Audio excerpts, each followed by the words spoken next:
we're still getting it worked out. You might see a few things swap around a little bit. We might have the wrong names under our faces for a second or two, but we're gonna get it. But in the meantime, let's go around and everybody just say we'll say we'll try to pull this out of the backs of our minds and remember what we did last time. And so I'm going to start with the person shaking her head no. Gray, what was Madeline up to? I have no idea. You don't know? Madeline didn't I do did anything? cocaine. Hmm, that's true. That's true. Did Madeline have a conversation with her friend or her Oh my father? God, her stepmom. Her stepmom, that's right. Who seemed confused that she would be in any way, shape, or form upset about things, I think, which was a little weird. But yeah, so and then yeah, a lot of last time was just introducing each other. But Hmm. let's get to let's who's next? Let's go to Jesse. What did Jesse do last time? Um, I actually took notes. Oh my God! um, we started at Factory, the club. And I was talking to Matthew because they want to write a paper about the bar shooting, and I was like in the background of some of the footage, but nobody like took a statement from me or anything. I basically told them to go fuck themselves. Um, I think I hooked up with Bailey, and we went to a drag race. Basically, yeah. I forgot about the race. The race, yeah. But speaking of Lexi, what happened with Lexi last week? Um, Lexi had a lovely time at Factory. We did some drugs with Fia, and then who were we fucking with? Or no, there was somebody with us. Who was the other one with us that we were? We were Well, trying to convince you were messing around like with. Jesse and Bailey to do drugs in the bathroom. I Yes, think. yes. It was Bailey. We were trying to get Bailey to do drugs with us in the bathroom. Yeah. And then we went to the restaurant to meet up with Madeline and the others. And then from there, we went and we had the race, and I raced Bronson. Bronson. Yeah, fuck that guy. Um, And yeah, kicked his ass. I raced Bronson, and um, then I think we just went back to the dorms after that, and I tucked um, all my stuff just crashed. Hang on. All my notes. I tucked in my roommate whose name is Mm, Caleb. yep. But then I just kind of went to sleep because the night did not end the way I wanted it to. Hmm. And last but not least, what about Fia? um, yeah. So she partied some with Lexi, did some drugs, was a part of a drag race. You know, the usual. She had a conversation with her friend man. Whatever we want to call him at this point. Right. And he told her to stay away from Jesse That's right. for some Yes, reason that he did not he elaborate gave on. you. That's right. He gave Fia a couple of gifts, Yes, he and gave me a car and a necklace. yeah, a little choker thing. So okay. Well, that seems to be pretty much it.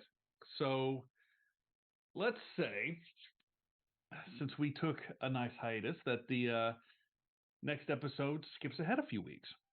Um, you all will have gotten much closer to each other. I'll let you guys decide who likes who or who doesn't, and if anything big has happened, that's fine. Matter of fact, I highly encourage it. If somebody thinks of something that they want to have happened.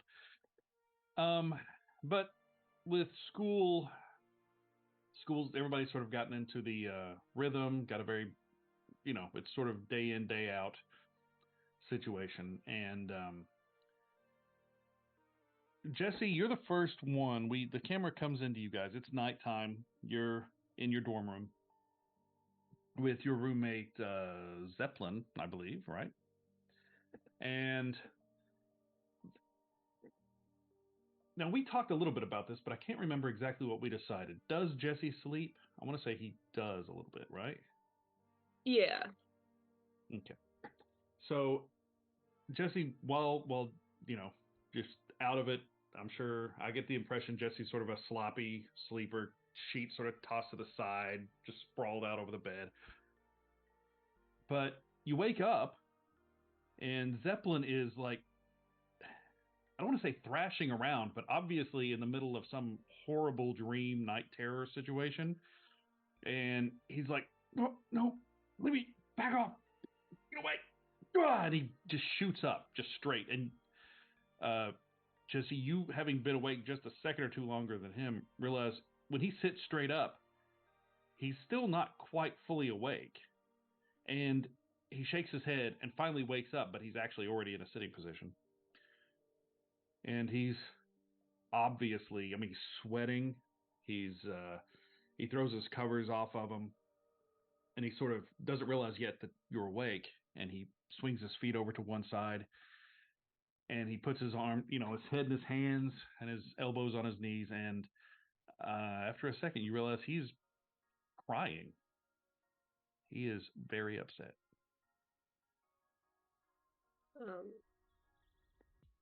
You okay, man? Oh, God, sorry. Yeah, sorry. I didn't mean to wake you up. It's just a bad dream. And he's got a haunted look in his eyes. And it's a look. I don't know how familiar Jesse might be with that. Jesse's not really a haunting sort of demon, as it were, succubus. But the guy, you get the distinct impression he wants to talk about it, but he's going to have to be convinced. He's just as a reminder to the audience, Zeppelin is a very religious young man, very devout Catholic. With all the baggage that comes along with that, he's not exactly one for opening up to someone who's not a priest, probably. So he's wiping his eyes. He's trying to pretend like he's okay, but he's obviously not. I need to get ready, but if you want to talk, I'll listen.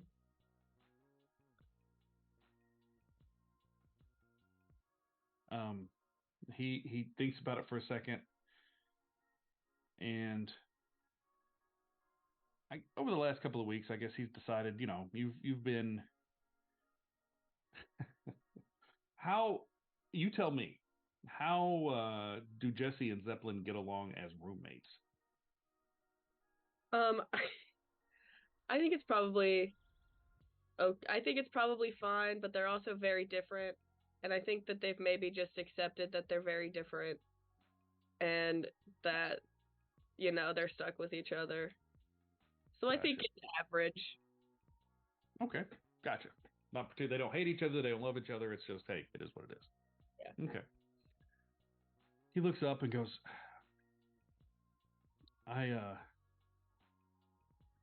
look, I don't know who else to talk to about this. I can't talk to any of my family or anyone else about this.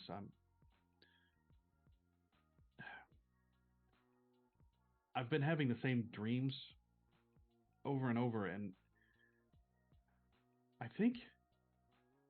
I don't know, Jesse, I think maybe there are demons around.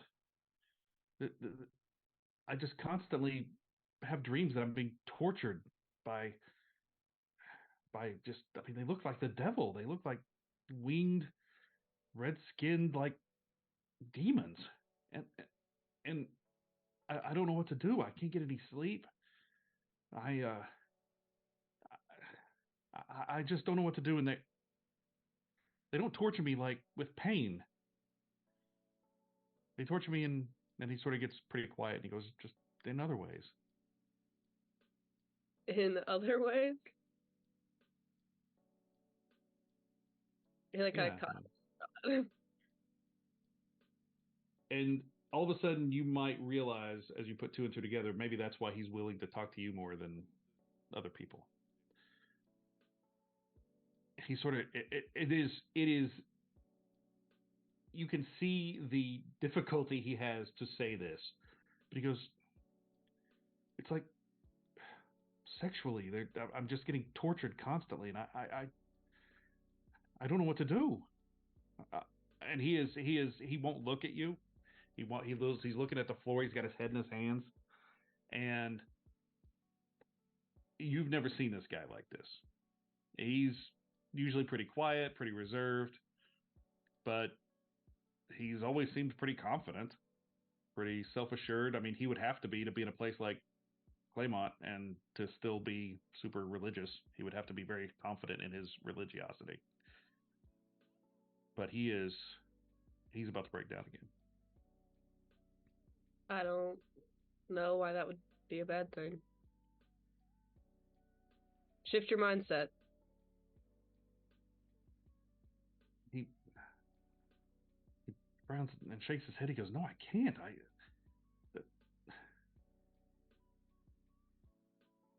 And he goes, "There's something else. They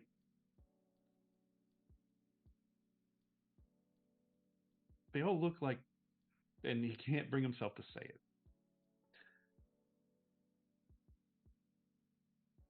Half of them look like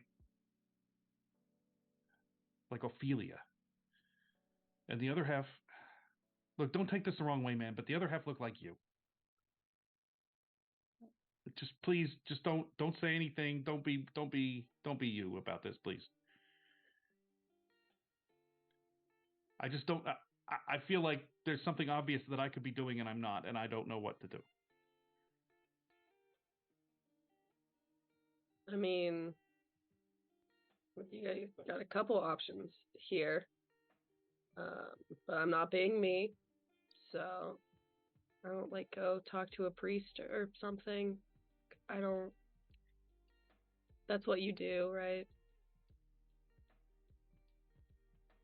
Yeah, but I don't know if this is okay. Yeah, no, that's probably the right idea. That's the right idea. I should tell a priest. I can't tell anybody else. Everybody has sex dreams, though, and it would make sense that it's people you know. You're around us all the time. You say so. Can't believe people have dreams like this, but okay. I mean,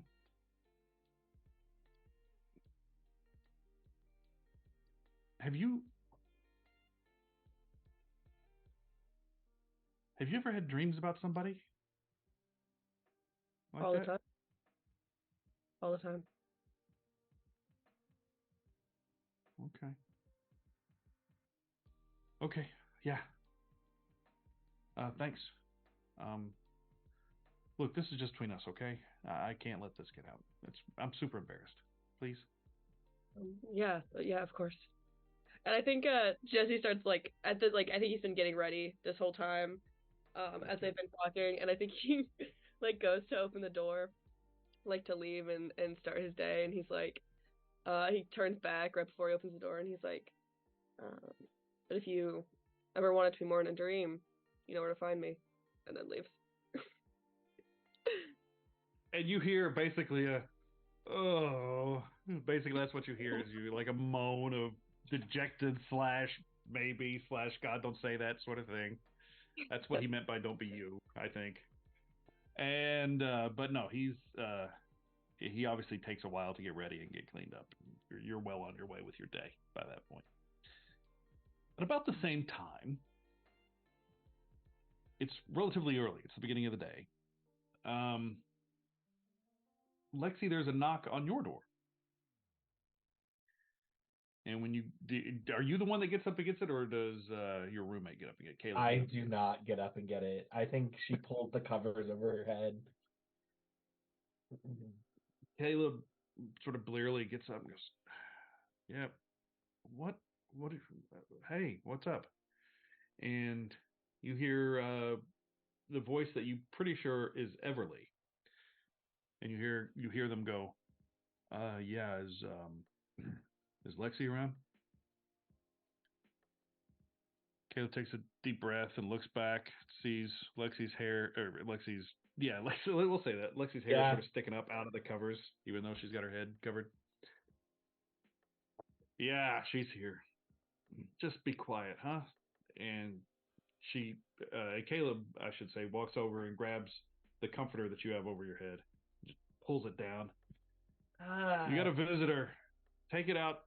Take it outside. I'm still asleep." Fuck. I think Lexi's just wearing like a big t-shirt that probably has some holes in it. But God, fine. And she'll get out of bed and she puts on these like little fuzzy bunny slippers that she keeps next to her bed. God, it is early. Fuck. What time is it? Caleb's already asleep, and Everly looks at the clock down the hall and says, "It's like 9:30." Oh, I just went to bed like 2 hours ago. What the fuck do you want? And meanwhile, Caleb is like, "Go outside. I'm sleeping." Fuck you. And I'll walk outside and I keep the Everly, propped open, but I step outside. gotcha. Everly, you'll notice, has just come from the gym, is still glistening, very ripped. Everly is in great shape. And they look also a little uncertain, but they go, "Look, I'm sorry to wake you up. I didn't realize you would still be asleep. I'm sorry." Just, what do you want? When you say, "What do you want?" you have to ask like twice. Everly keeps sort of going around the subject and not really answering your question. Finally, you go, "What do you want?" As Lexi would finally do. And Everly goes, "I want you to help me look like you."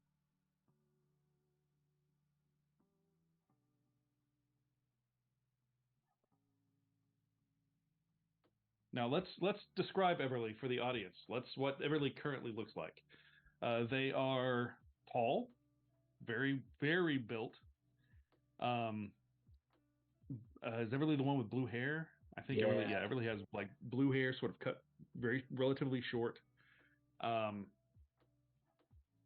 is basically known around campus as very stoic, doesn't take any shit from anyone, and they have never given anyone the impression that they wanted to look feminine or masculine in any way, shape, or form, and is perfectly happy being presenting non-binary. But Everly has come to you and is asking you to.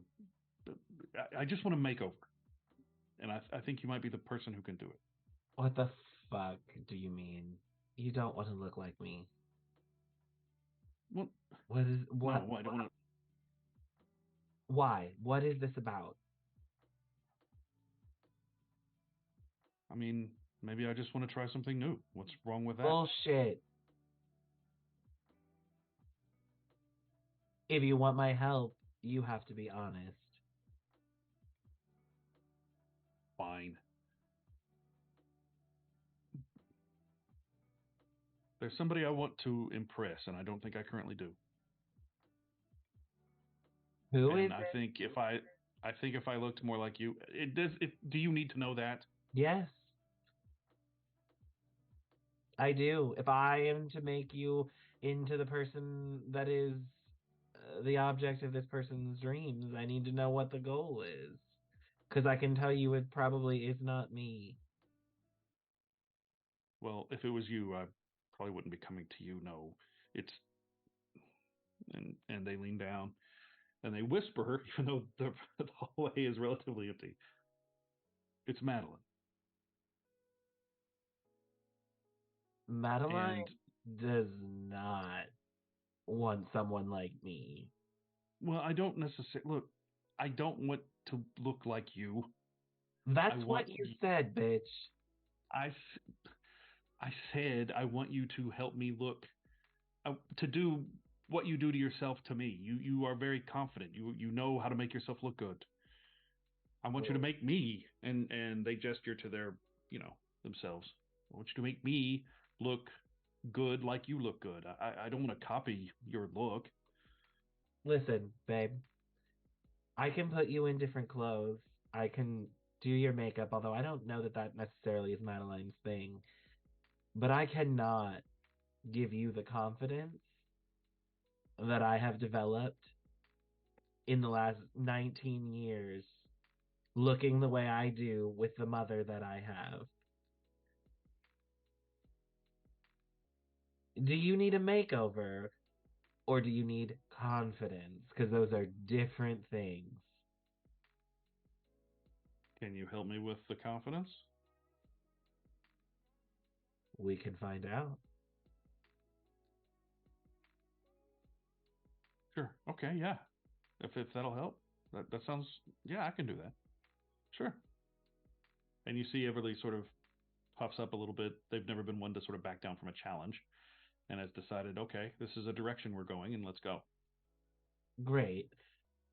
It's still fucking early, so I'm gonna go back to bed and I will meet you in the dining hall for lunch at 3 p.m. Okay. All right. I don't eat after 5. That's like dinner time for me. Okay, you can do whatever, but I will be eating at 3 Okay. because I have a class at 4 Okay. and I plan to sleep until then. So leave me the fuck alone. Meet me in the dining hall and we can come up with a game plan. Fine. Thank you. Thanks. And they pick up their gym bag, pull it over As my they shoulder. go to leave, I'm gonna grab their arm. Okay. We're in the hallway, right? Yeah, you've still got your door halfway, partially open, right Great. outside your door. Um, as they go to leave, I'm gonna grab their arm and I'm gonna push them up against the wall. And kind of put my like, are they taller than me? Or I think shorter Everly's than me? considerably taller than Yeah.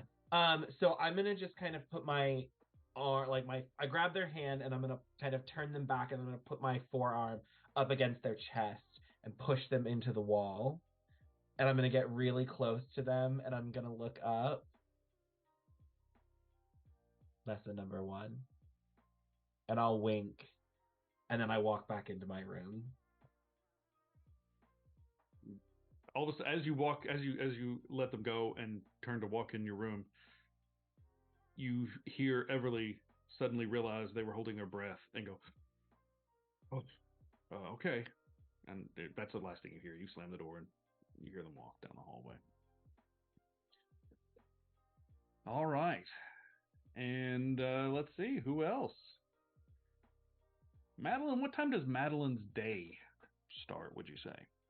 Is she an early riser? Does she have early classes, late classes? How does I that work? assume she has early classes. Okay. Mm-hmm. So in the morning, you're heading to class. You've already gotten ready. As you're heading to class, a text comes in from your father, and it says, "We're having an event at let's see the name of the stables. I have it at Etois Aquin Stables, and I would very much appreciate you attending. It will be this weekend." It's in English, but his English is not great. It's tinged with French, but basically there will be an event this weekend. He very much would like you to attend. I'll respond. Can I bring some friends? As long as they aren't embarrassing, yes. I'll just respond perfect. You get to class, and it's same old, same old. It's very simple, very easy. We'll say you and Fia have the same first class on this day, whatever this is. And after class ends, as the two of you are sort of walking out, Fia, you are approached by Clarissa and Bailey together. And she basically says, Fia, I was just wondering if I'm going to see you this weekend. Do I know anything about this? Unless Madeline would have mentioned something about her dad's, Okay. but you have no idea if that's what they're talking about. That may not be what they're talking I don't know. What's this weekend? They sort of grin and look at each other, and they sort of giggle and go, well, my understanding is your daddy is making a big announcement at some horse stables this weekend. I can't believe he hasn't told you about it. My dad's dead. Oh, I didn't say your dad. Did I? Jealous? When you say jealous, Bailey laughs. Thinks that's because it's obvious that Clarissa is jealous. And Chris says, no. I just wanted to know if you were going. And I think if I were you, I'd be very interested in why I'm going to this event and so many others are and you aren't. Clarissa, I don't give a shit what you're doing, to be quite honest with you. Well, fine. I guess I'll tell you how it goes. Okay. Bailey is sort of still chuckling, and Clarissa hates it. And Clarissa looks at Madeline. What are you looking at? Nothing. I'm gonna be there. Oh, and she looks at Fia as if this even proves her point even more. Wow, it sounds like everybody's going but you. Okay. I don't... Really? I'm not sure what you're trying to do here, but it's not working. Whatever. Roll a shot. We're gonna roll. We haven't rolled in weeks and weeks. You're gonna roll shut someone down. Oh god, I'm not good at that. Well, it's cold, right? That's pretty much exactly what this is. Yes, that's what's called. Fuck off. That's a 4. Oh. She chuckles. Bailey sort of laughs along, and Clarissa gets sort of puffed up about with Bailey there beside her. She goes, "Oh, I'm sure you don't care at all. I didn't. It makes perfect sense that you wouldn't care. You don't ever do anything anyway. Come on, let's go." And Madeline, how your abilities? How voluntary are they? Are they purely voluntary? Like it only happens when you want it to happen? No, I think it happens when it happens. I don't think. I mean, I can intentionally do it, but I think it happens more often than. Than that. You pick up on extreme jealousy from Clarissa. You pick up on Bailey being highly amused by all of this. And then Clarissa looks at you, looks you up and down as the pair of them walk away. And you almost hear the words. I mean, you don't actually hear the words as if, you're having a conversation. But the sensation is so specific that it might as well have been said that I don't know how you do what you do, but I don't trust you at all. You get that distinct impression from Clarissa that she has somehow picked up that you have a certain insight that nobody else has, and she hates it. But yeah, then they walk off, and about this time, It's after the first period. Jesse, you're walking down the hallway, see the pair of them. Lexi, it's 10:30, 11 o'clock. You're Sleep. Okay, sleep. All right, Lexi, you're still asleep. But Jesse, about this time you walk up, and yeah, everybody else is sort of wandering around the classrooms. This is between classes right now.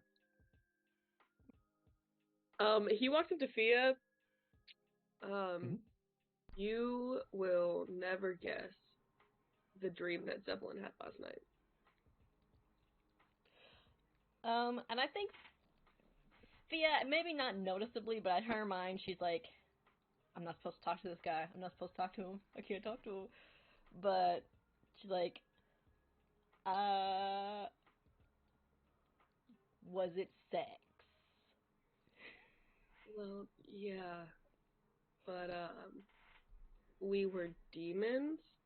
There were a bunch of us. Us? Yeah, We. like us. There were a bunch of us, and we were torturing him. Sounds like fun. That's what I said. He was not having it, though. Oh. Wonder what's going on in that little Christian brain of his that he's not willing to face up to. I told him to go talk to a priest if that's really like what he wanted to do, because I also offered to make it a reality, but he seemed less inclined to do that one. So Maybe you'll wear him down at some point. He can't deny it for that long. that's what I'm thinking. And I think Fia genuinely is like enjoying this conversation with Jesse, but there's still that part in the back of her mind that is like danger, like almost like warning bells, just like this is not what I'm supposed to do.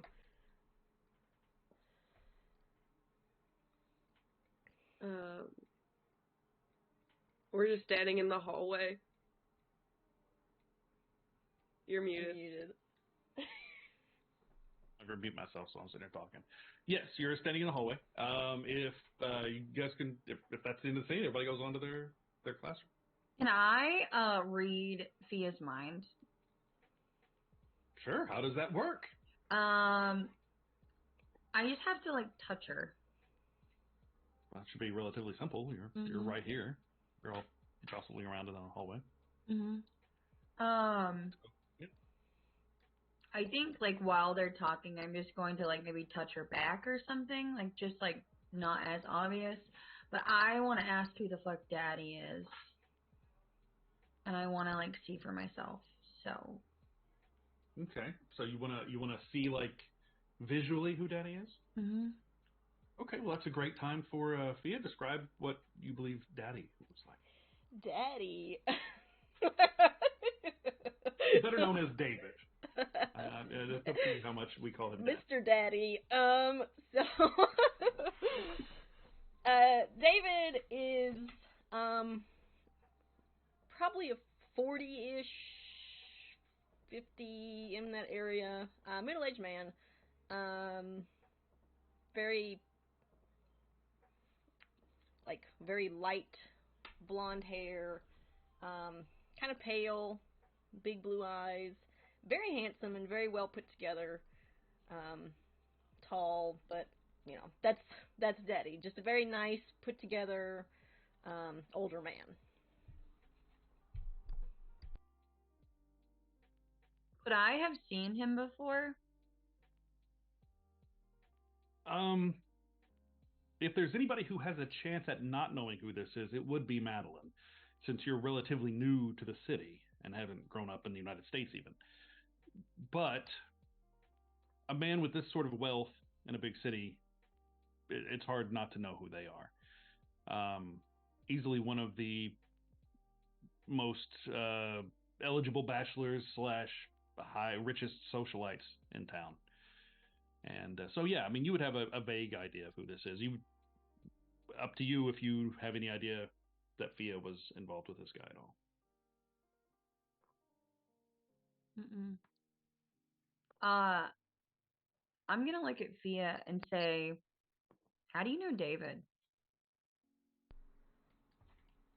Oh, I didn't know you knew. I mean, he's obviously very around. He is my guardian, technically, in a way. I mean, I am an adult, but he was the executor of my parents' will, that sort of thing.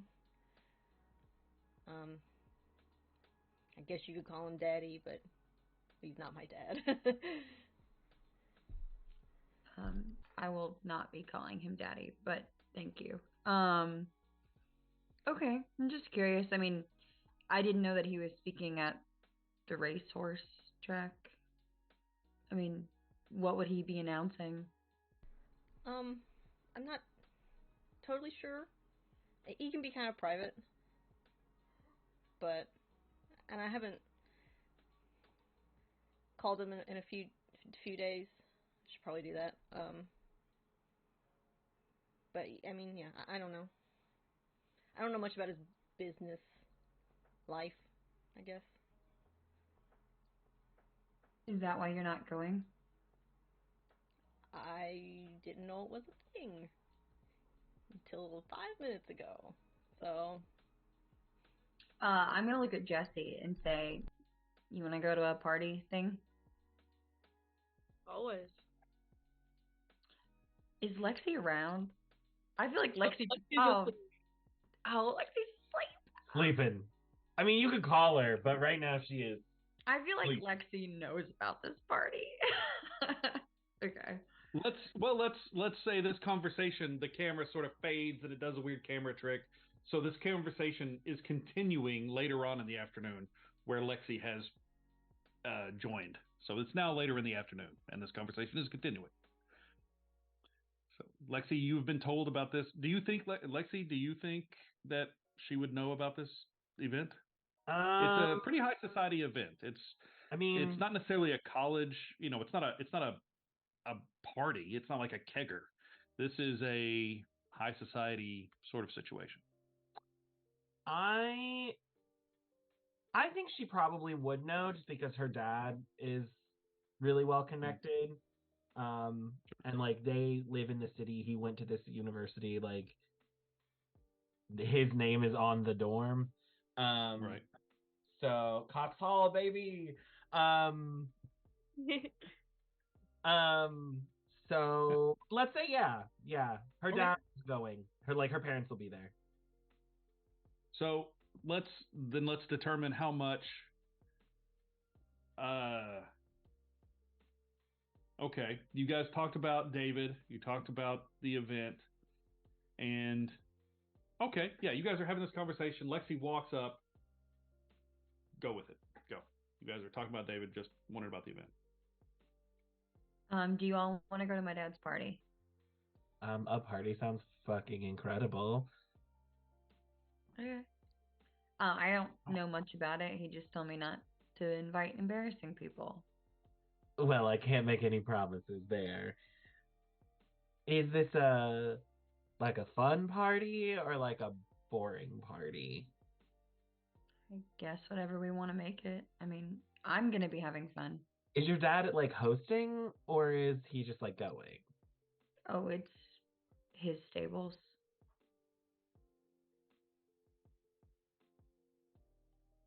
Yeah. Fuck yeah. My parents will probably be there, but like whatever. My stepmom will be there, so that'll be fun. Yeah, let's all like, I don't know, get together, figure out what we're wearing. It's not till this weekend. What day is today? I don't know. What do we think? Tuesday, Monday, Tuesday, Wednesday. Doesn't matter to me. My brain said Wednesday. Wednesday. Okay, it's Wednesday. If somebody said Wednesday, I agree with them wholeheartedly. Um, It is now Wednesday. Madeline, is this the kind of a party that you take a date to? Yeah, yeah. Who do you want to bring? Oh, I don't want to bring anyone. I need to keep my options open, but I know a little someone who might like to go with you. Who? I probably shouldn't say, but a certain blue-haired little cutie came by my room this morning. What am I having a brain fart? Everly. Oh, I did coke with Everly the other episode, right? I think so. Yeah. I think that's who I hung out with. Why Everly? That's weird. I mean, they seem to be really into you. They came to me. They asked if I could help them get your attention. They asked for a makeover, but I told them I didn't think that's really what was going to help. But they just need a little push. Sure. They can come. Yeah.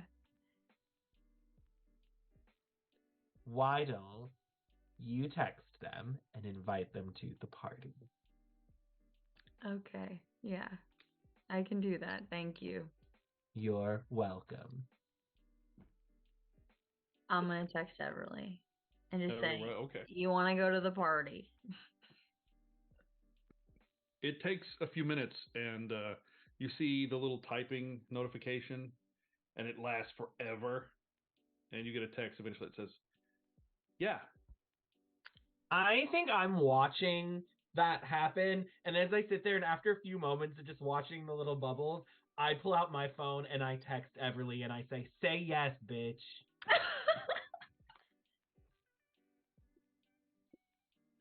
So, yes, right after that, after Lexi sends that, you get, yeah. What time, where, when, and you give the details. It's Saturday evening, 9 p.m. whatever. Okay. That's this weekend. It is Wild Wednesday. What are we doing tonight?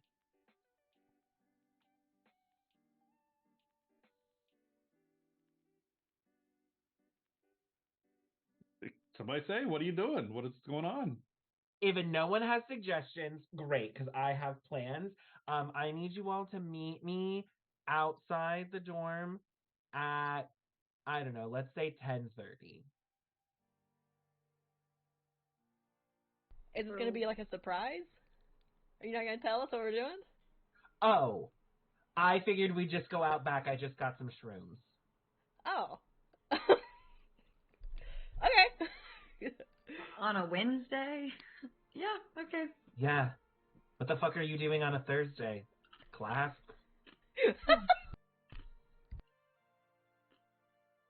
Great. 10:30. I have a paper that I have to write, but I'll be done by then. You should probably just write it on shrooms. Like, it may... That is true. I have found my work is better on Adderall than on shrooms, though. I think when Fia says you should do it on shrooms, Jessie, like, very gently, like, elbows her in the side. Enabler. So tonight? Yeah. Yeah. Let's do it. Great. So you all break and go your separate ways. And yeah, that's right. And so as you go your separate ways, class goes, blah, blah, blah. It's lunchtime at 3 p.m. And when you get, I don't know, it's probably 3:30 by the time you actually bother to show up. Everly is just sort of waiting around, leaning against one of the columns in the cafeteria or the hall, and just sort of looking around on their phone. When they see you, they go, "Oh," they put the phone away. Actually, they don't put their phone away. They walk over, and when they walk over, you can see that there is lessons on how to common French phrases that are on their phone. Oh, that's very sweet. You're welcome, by the way. I told you not to tell anybody. Uh-huh. And Thank you. you're welcome. I told you you didn't need a makeover. You just need confidence. Speaking of, lesson number 2. And I take out my water bottle. It's a big Stanley cup, because obviously. and I hand it to her to drink from. Okay. I mean, I stay pretty well hydrated. I'm Just take I've a got my own drink. water. Go. It's straight 3 vodka. big gulps. It's straight vodka. What are you doing? Everly is not known for getting shit-faced, so You need to why do you lighten have up. this? You need to lighten up. This is just my energy drink for the afternoon. It's fine. You need to lighten up. I'm hungry, Okay. so we're gonna walk and talk. And I just head towards the dining hall to go get in line for food. Everly is enwrapped and follows in your wake. But Everly goes, look, I can't. I need at least some fashion advice. All I own are gym shorts and sweatpants. I can't go like that. Oh my God, Everly. Be yourself. Nobody wants someone who's fake all the time. Be who you are. And if Madeline doesn't like it, then fuck her.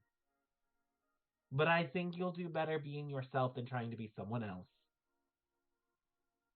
Lexi, I can't go. I literally have nothing to wear. All right, look. It's only Wednesday. The party's not till Saturday. Friday after class, we will go and we will get you some new clothes. But you're going to trust me and you're not going to put up a fight. But what if... You're going to trust me and you're not going to put up a fight. Okay. Great. All right. And I hand her the cup again as I start piling food onto my tray. And the rest of the lunch goes more or less without incident. Bronson does show up during lunch, but doesn't cause any ruckus. Doesn't seem to be very loud. Matter of fact, is keeping to himself, which for a dude his size and just general demeanor is unusual. And Lexi, you can't help but notice they are. Bronson is, I should say. He's watching Logan, who's also there. Logan hangs out with Bailey all the time. He's just one of the guys in the dorm. But he's just sort of watching Logan over his cup as he's taking drinks and sneaking glances and stuff.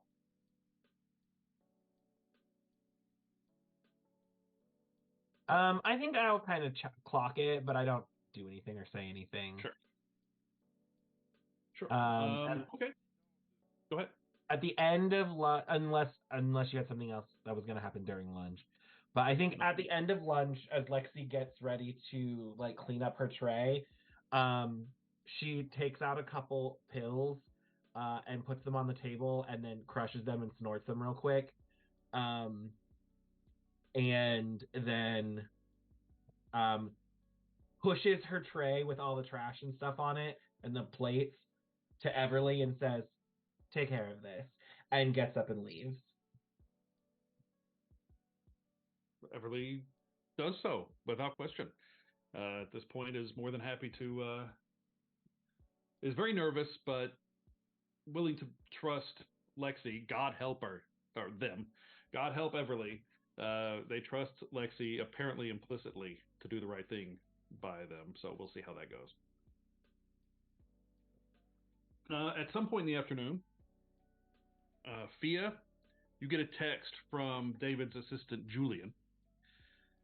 And it says, David would very much like to speak to you about an event this weekend. If you have time to stop by his office, he'll be in his office until late this evening.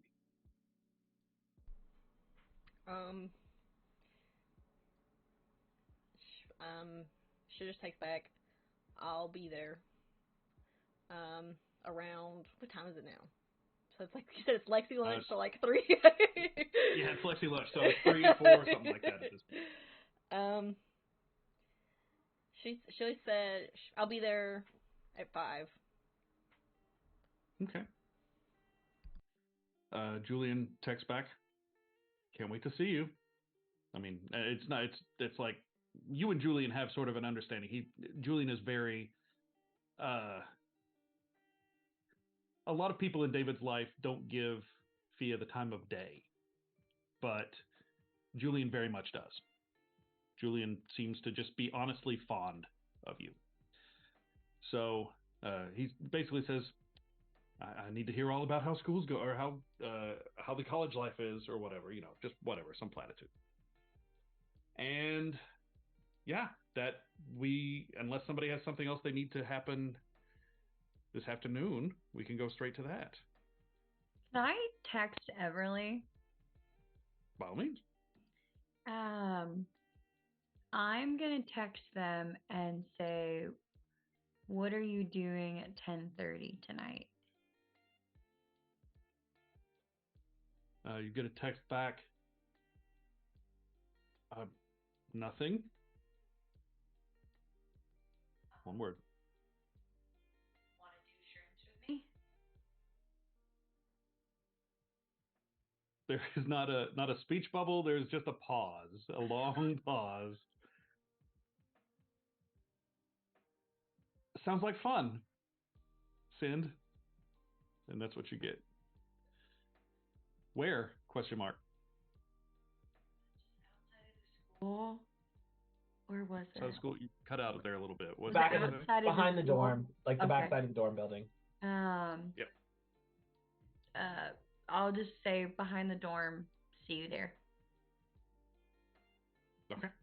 And anybody who happens to be in Everly's general vicinity when this happens is freaked out by their obvious excitement. And okay. So at 5 p.m.,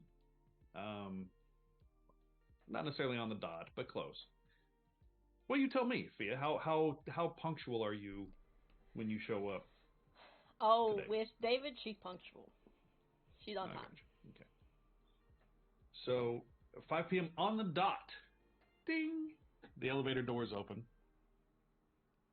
and it's the top floor of the MetLife building. I don't know. We're gonna call it some skyscraper in the city. And there's the elevator door opens up directly into the foyer of an office, and there's Julian sitting behind the desk. "Well, hello, darling. How are you? Fucking It's hate been it so here. long. My God, look at those shoes. They make you look so amazing. The things they do to your calves, oh my goodness." Can you give me a physical description of Julian? Julian, let's see, what does Julian... I know what Julian looks like. Julian has shock white hair. Don't do this. Curly. Yep. Very curly.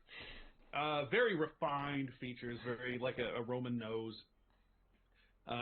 You could slice an apple on his cheekbones. I mean, he is very well put together. He sort of has hooded eyes, no matter who he's looking at or who he's talking to all the time, and he just has a knack for putting people at ease. And he tends to take Fia under his wing as often as he can. Appreciate it.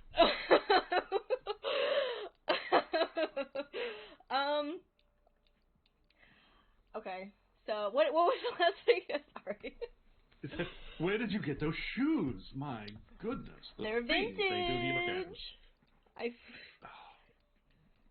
I wish I had half your style, child. It's amazing. You look great. Anyway, David would very much want to know you're here. He says he's on a call, but he always tells me to put you through no matter what he's doing. So I will let him know you're here if you would like to just stand about and look pretty. That's what I'm good at. Yes, you are. And he goes and he walks over to the office door and knocks and then enters. And moments later returns. He'll be off the phone in a very short time. You are more than welcome to go on inside. He asked for you to go on and come in. Okay. And he gestures inside. I'll see you later. As you enter. Oh, you.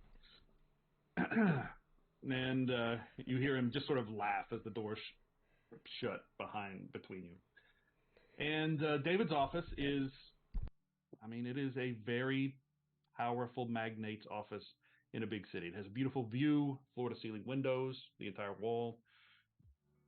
He is finishing up a call, and you hear somebody speaking what sounds like French, and he is like, listen, Jonathan, I told you, put the money in whatever account needs to be in.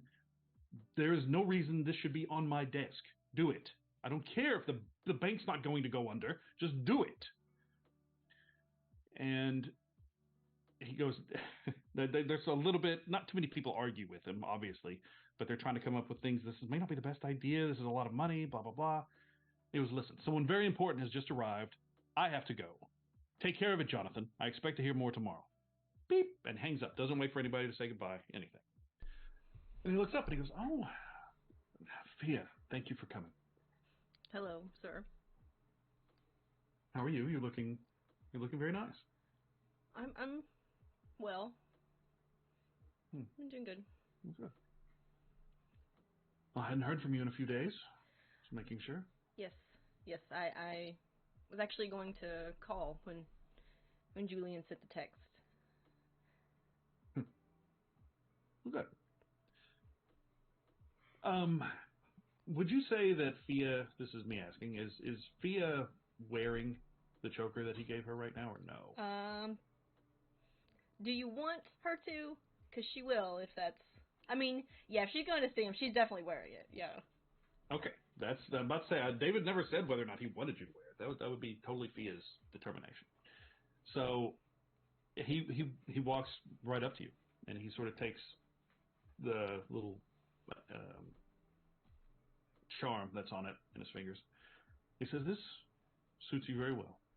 I'm glad you like it. I have an event coming up this Saturday evening. I would like very much for you to join me. Well, what is it? I have a announcement that I'm making, and it's a bit of a surprise announcement, but I suppose I could tell you.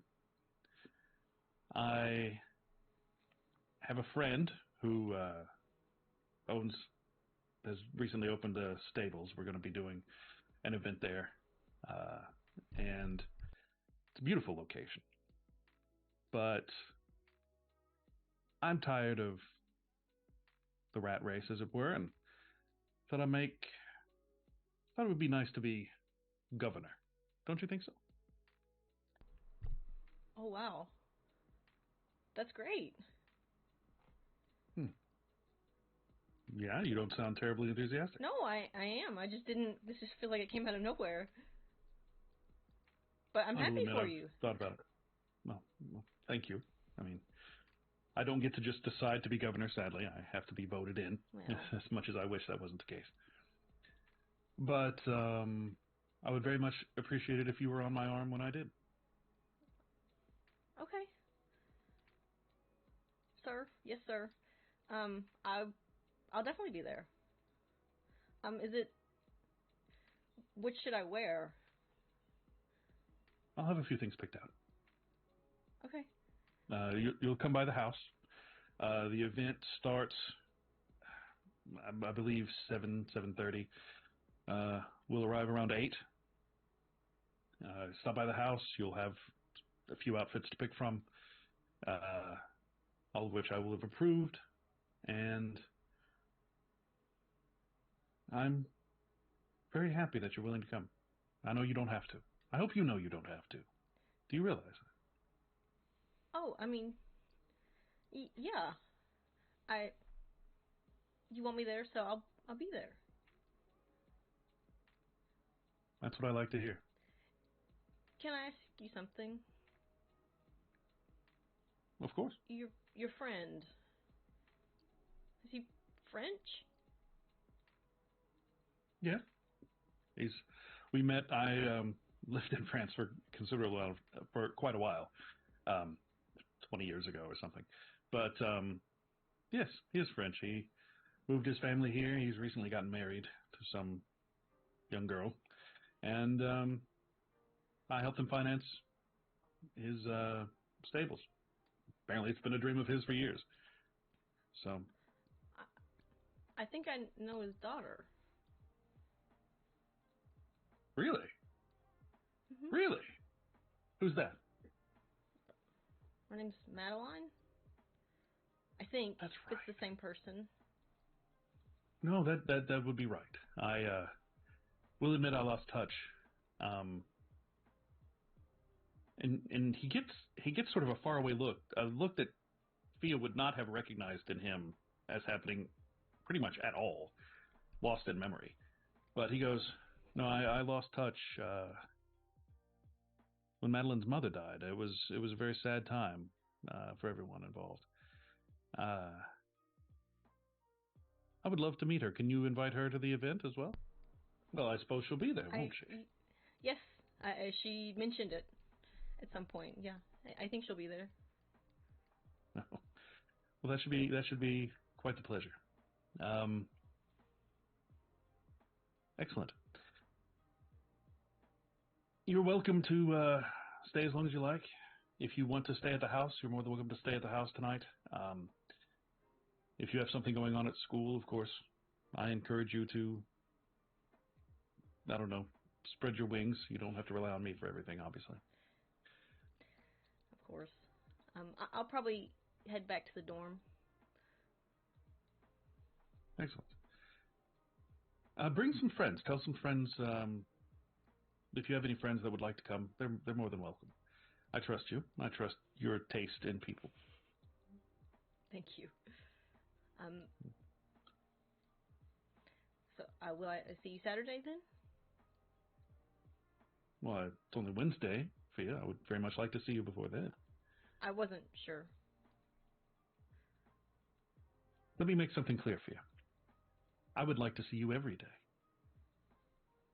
But you're your own woman. You get to see me as often as you like, not as often as I like.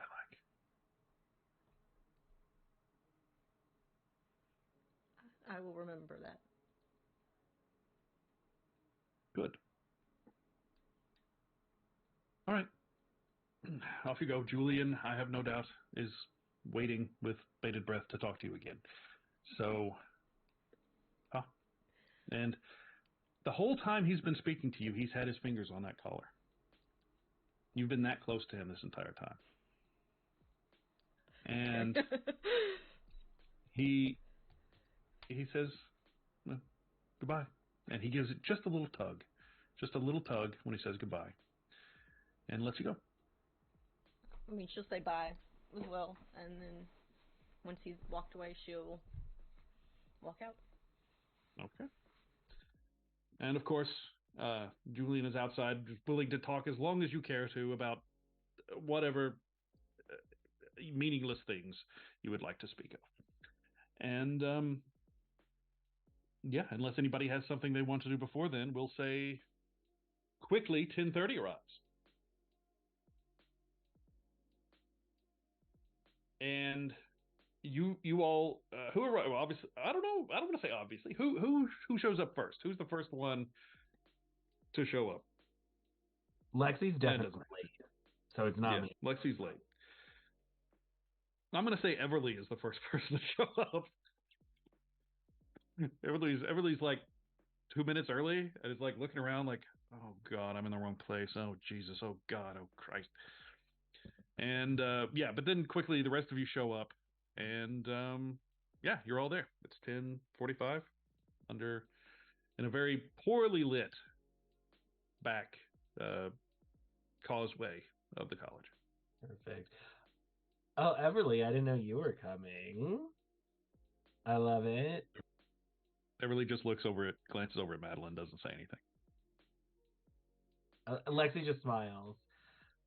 All right. So I figure let's go out into the woods and do some fucking shrooms. Okay. Yeah. Let's Let's go. do it. And Lexi will lead them through, and I feel like she knows where there's this like clearing spot. I imagine that behind the dorms is just this like wooded patch. It's not like a huge forest or anything, but just some like trees that kind of separate the development. And in the back, like in the center of this like patch of trees, there's like a little clearing where some group of college kids, some decades in the past, set up like a little circle with like logs and shit. And you can see there's kind of like a little pit in the center that looks like it was maybe like a fire, but it's just kind of like filled with trash and shit now. Um, and so she leads them there, and then I don't know how to do shrooms. I was so, gonna ask, how are Ray, we doing them? you tell me, babe. Well, You're the because one that knows. I thought maybe Madeline would bring like a kit. Like I think she'd bring like orange juice and like journals. I didn't know if we were just gonna eat them. Are we just straight up? I Eat 'em? figured as we were just eating them. Okay. I don't know how to do shrooms, so Yeah, let's just eat them. whatever is the most like Madeline brings an electric kettle and a teapot because she's like a tea girl and we make fucking shroom tea. perfect. Whatever it is, Lexi would go the hardest way possible, probably. Well, just I to think eat she's them. gonna just eat them. I just see her taking a fist of them. Like just the messiest way possible. Yeah, The yeah. quickest, messiest way possible is the Lexi route. But if you prepared for something else, then No, I Great. think Madeline brought stuff because she's gonna go to class in the morning. So she's gonna have a good trip and be ready to go to class at 8 a.m. even if she's still rolling. So, Wow. yeah. Oh, I love this. So yeah, so Lexi will pass out the drug, All right. and let's do some drugs. I need any and drugs are done. No, anybody who would like to, and that may be everybody, roll a gaze into the abyss for me. So I like Lexi is probably still rolling on the Adderall she snorted this afternoon, because she probably did a second round of it not too long ago. She's also still drinking and is doing shrooms. So like she's fucked. But this is just her natural state of being. But I would like to use my move, Rite of Spring.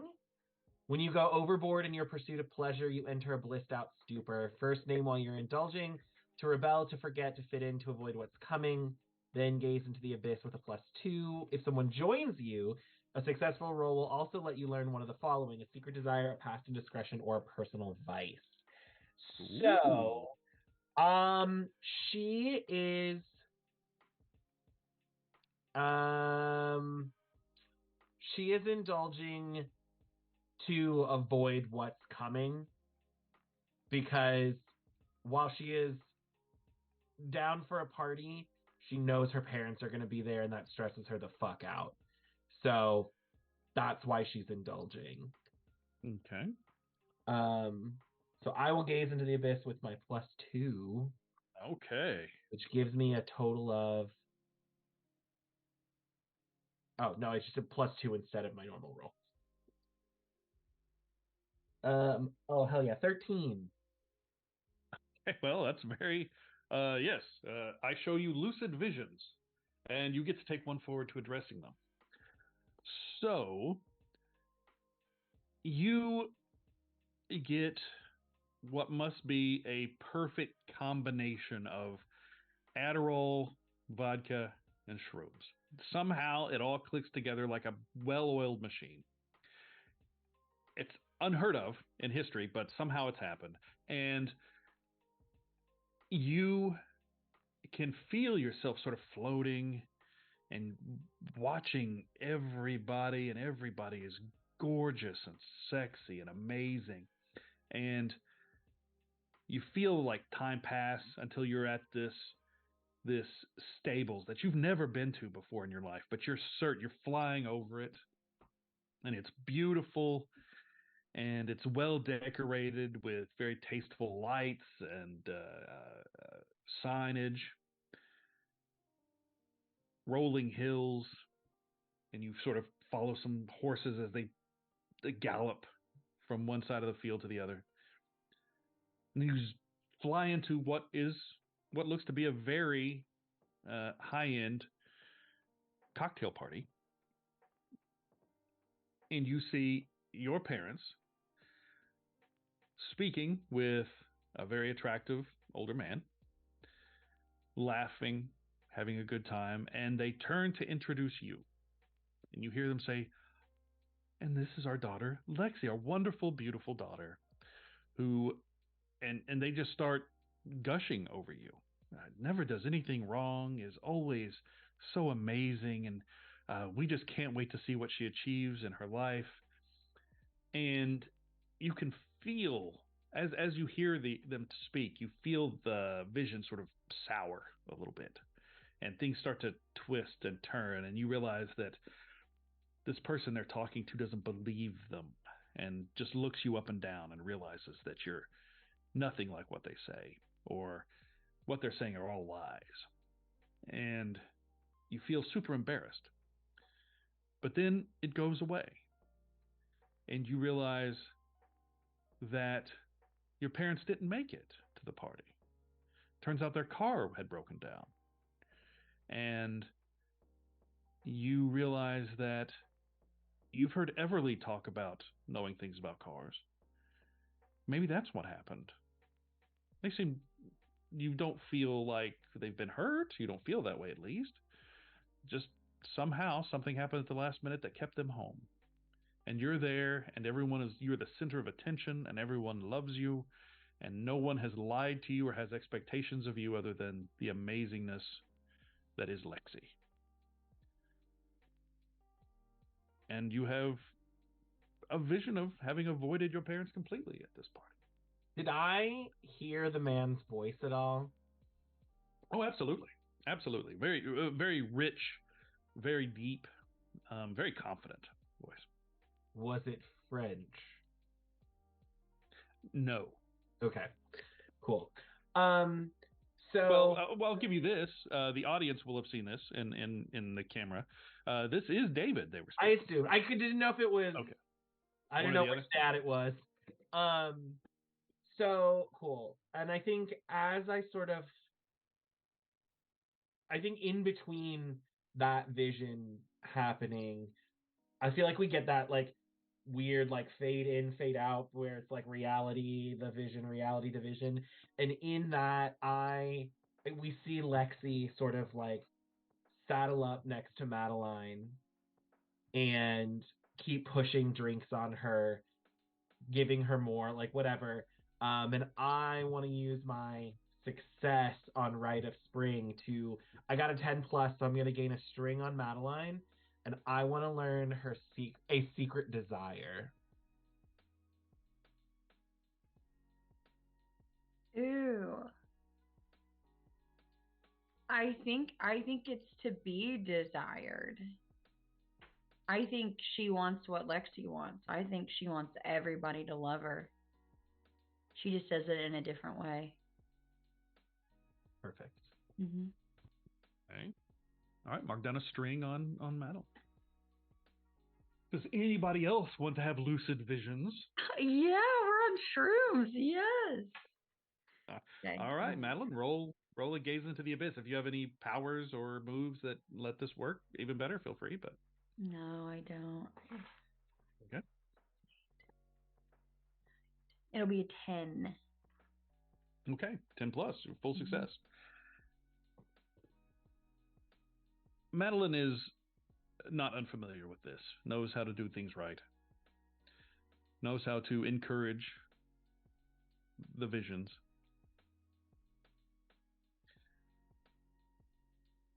You find yourself at this same event. You are somewhat familiar with the stables, obviously. You've been there. You may not spend a whole lot of time there, but you know where it is and what's involved. And you find yourself at the self same party. Tasteful lights, signage,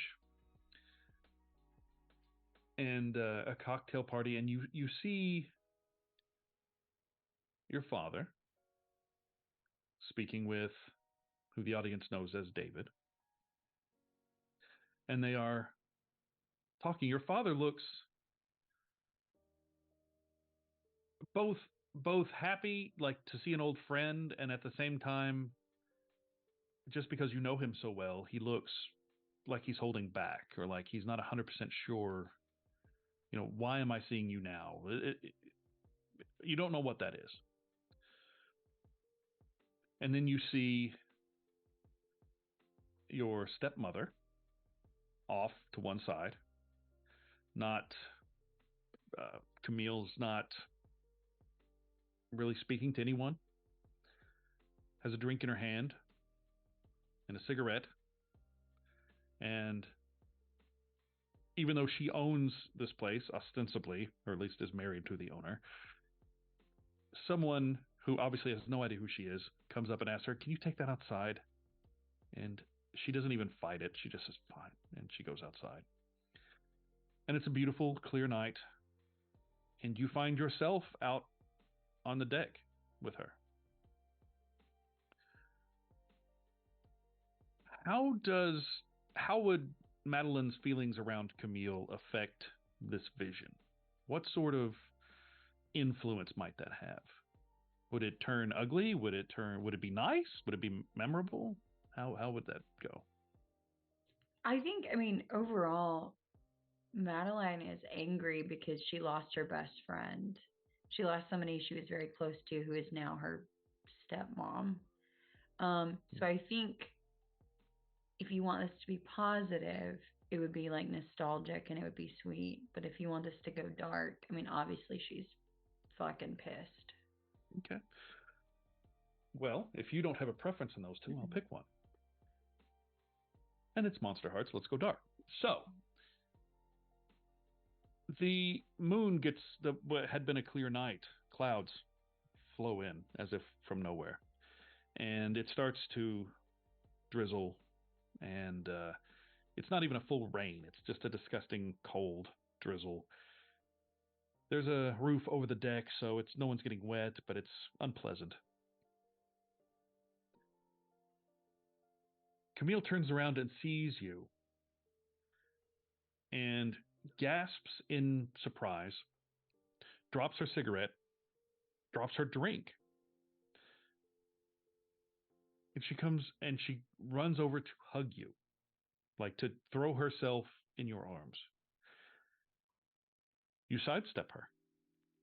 And she literally falls to the floor. She was expecting you to catch her. You were not there. And she falls on her knees. And she starts crying and like makeup's running down her face, and she gets in your face and starts screaming, "Why this? Why that?" You can't really understand what it is she's accusing you of or asking you about or what it is. You can't understand the words.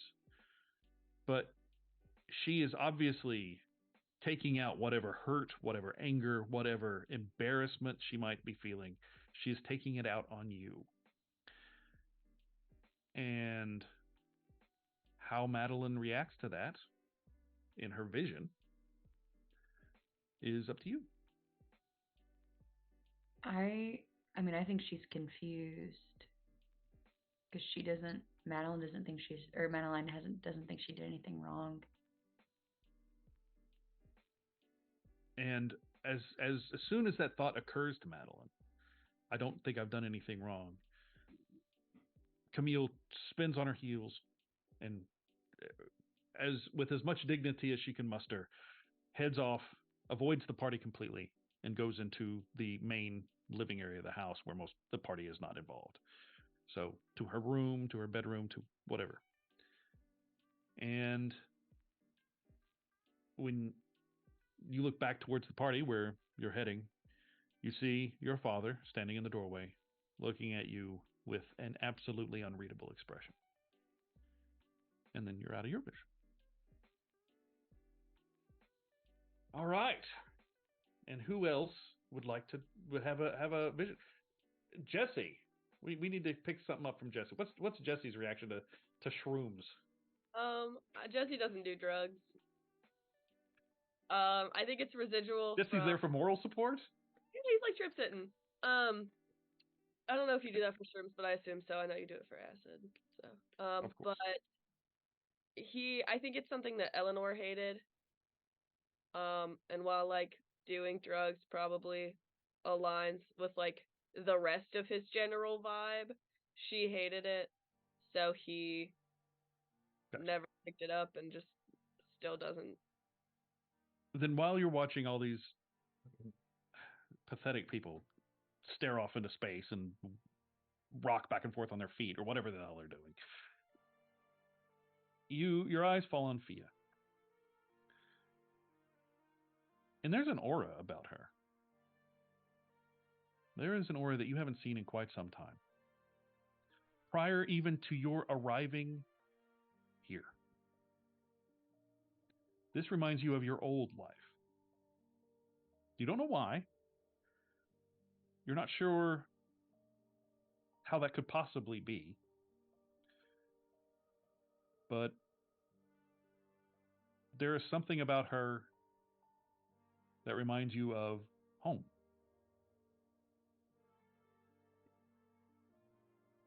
And the expression on her face is, Fia, what are you up to on these shrooms? I want to get a dream. Okay, well, do it. Maybe. Let's roll. Let's roll with dark, and or if you like, say, if you have any moves that will assist. That's 9. Okay.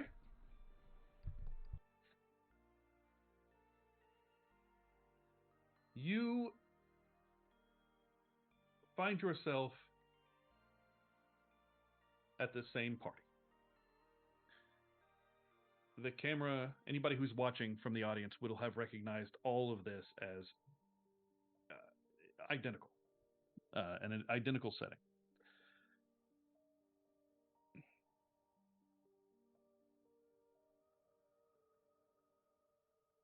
At the party, you're watching as from a dais. You are on a small raised platform at the party, and David is much more animated than you've ever seen him.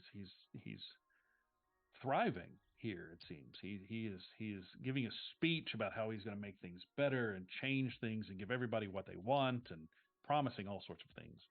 And you are behind him, to his right side, and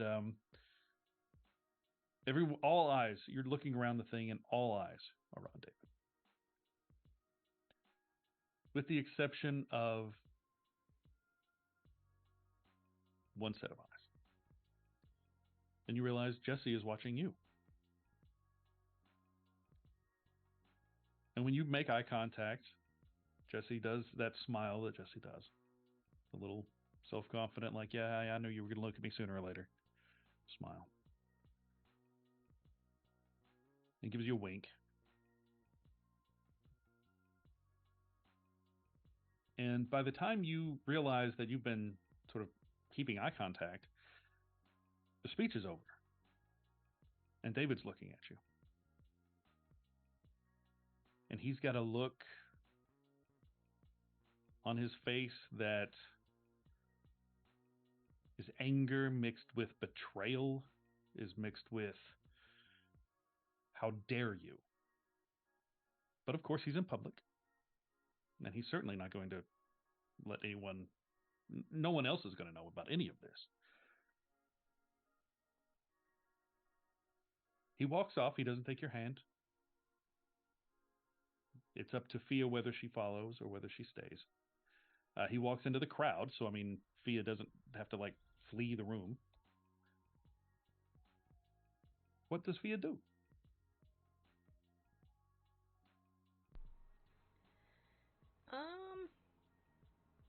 She'll follow. Follows David? Okay. David is shaking hands and patting people on the shoulder and getting congratulations and has the smile on his face, the winning smile that everybody can't ignore. Until he comes face to face with Jesse. Just out of the blue, right there. And in your vision, in your dream, the entire place catches on fire. And you wake up.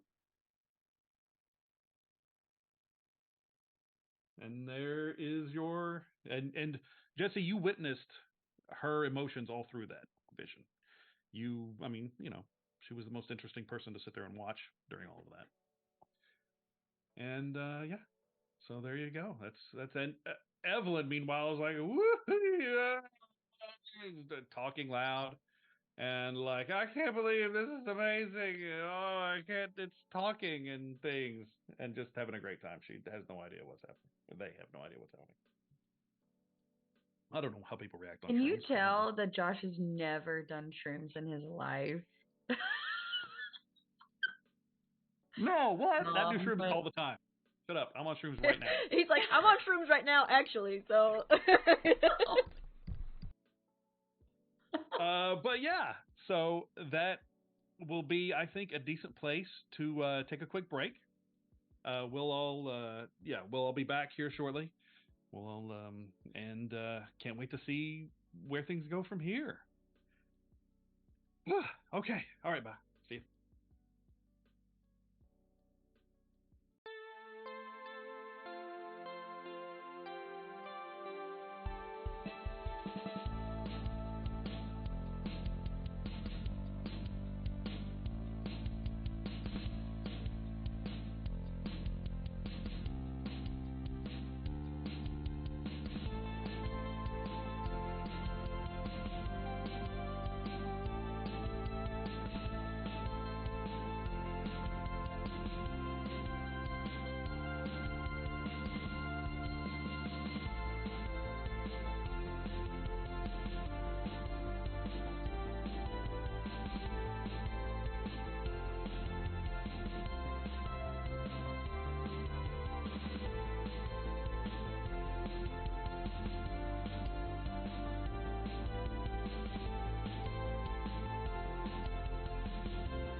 All right, we're back. Hey, everybody. Okay, when we last left our heroes, they were all doing shrooms. So as you guys all sort of come down, I don't know how somebody's gonna make fun of me for however I say this. So once everybody gets done doing shrooms, you look around, and Madeline, you're the first person to notice that Everly's not here. Everly seems to have wandered off. I'm gonna start calling out for them and walking around trying to find Everly.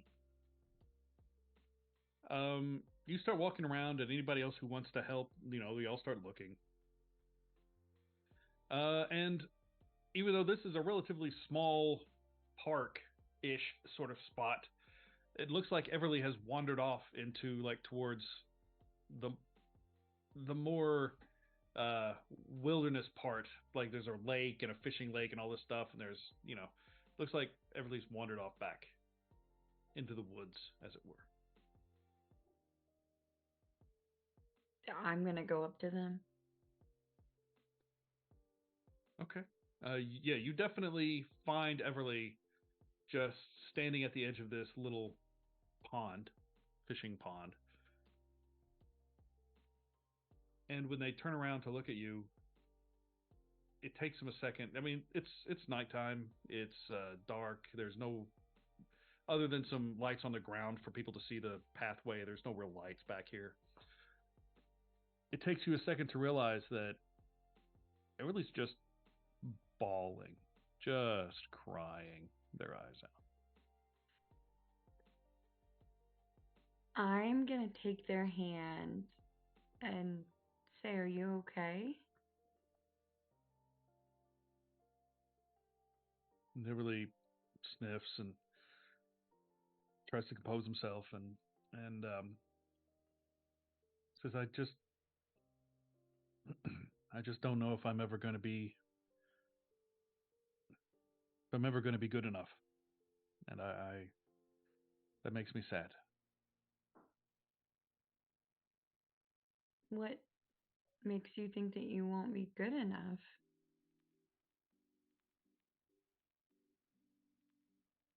People don't really give me a second look.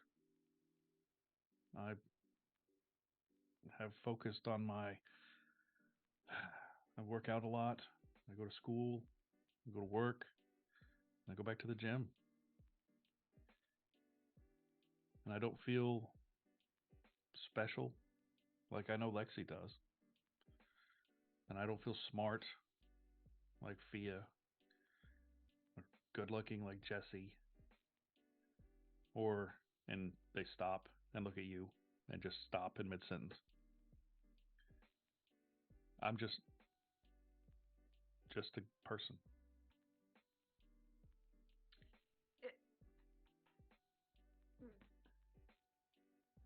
I'm gonna take their hand and say, "What made you feel like this?"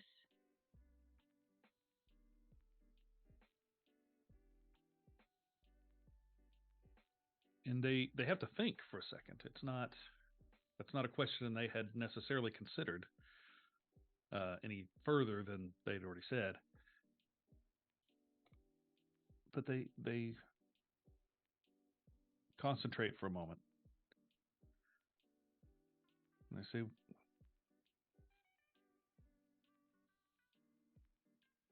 "Look at you." And they gesture. Madeline is very well put together. I mean, generally, correct? I mean, that's me asking you. You're you're wearing like a small heel out here in the wilderness. You're dressed gorgeously. Look at your hair. I don't know how you get your hair to do that. And I can never match that. I will never be able to match that. Look at me. I'm And gonna lean in and kiss them. Everly basically melts. You have to pull Everly down to do it. Everly is, like I say, very tall, probably 6 foot, pushing it. And you actually feel Everly's tears on your cheeks as you kiss them. And they melt into you and just all but collapse. They don't, but almost do. When you pull away, why'd you do that? What was that for? And it's a softly asked question. It's not accusatory. It's honest curiosity. Because I wanted to.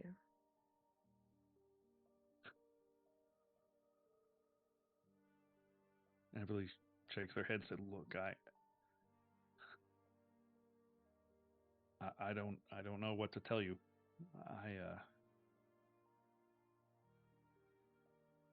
I have a tendency to embarrass myself and those who are around me because I don't know what to say or how to look or how to dress. And I'm working on it though. I'm gonna get better. And you can tell that kiss just hit him for a second time, like, holy shit, that just happened. And they go, I want to be somebody that won't embarrass you. That's all.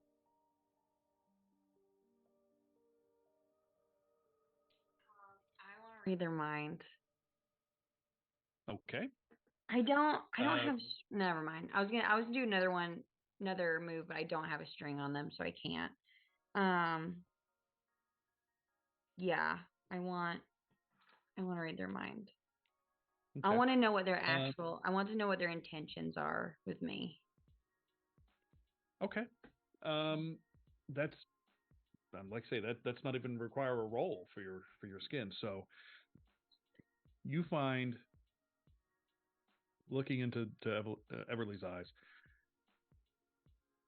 it's honest to God infatuation. Knowing people as well as Madeline does, having basically spent her entire life inside other people's heads, you recognize it as strong infatuation, not undying love, not lust, but admiration, infatuation, heightened interest, more than anybody else currently. Whether Everly would say that that's what they feel is questionable. You get the impression Everly would say it's true love, but you know better. And that's what you say.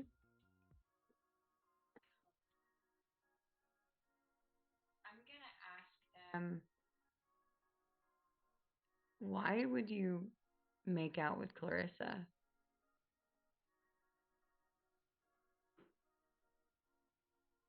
Actually taken back by that a little bit. The truth? Clarissa wanted to, and she's pretty hot. But I wasn't a fan. You can believe that or not. I don't know. I don't know that you have to. I didn't realize anybody else knew about that. I'm not sure how you know about that. But I saw. Well, that's pretty embarrassing. Clarissa let me know that not only would it never happen again, but it was terrible, and I am not very good at it. Well, Clarissa's a bitch, so it's not you. Well, she is a bitch, but I can't help but think she might be a little bit right. I don't know. Look, I appreciate you coming out here.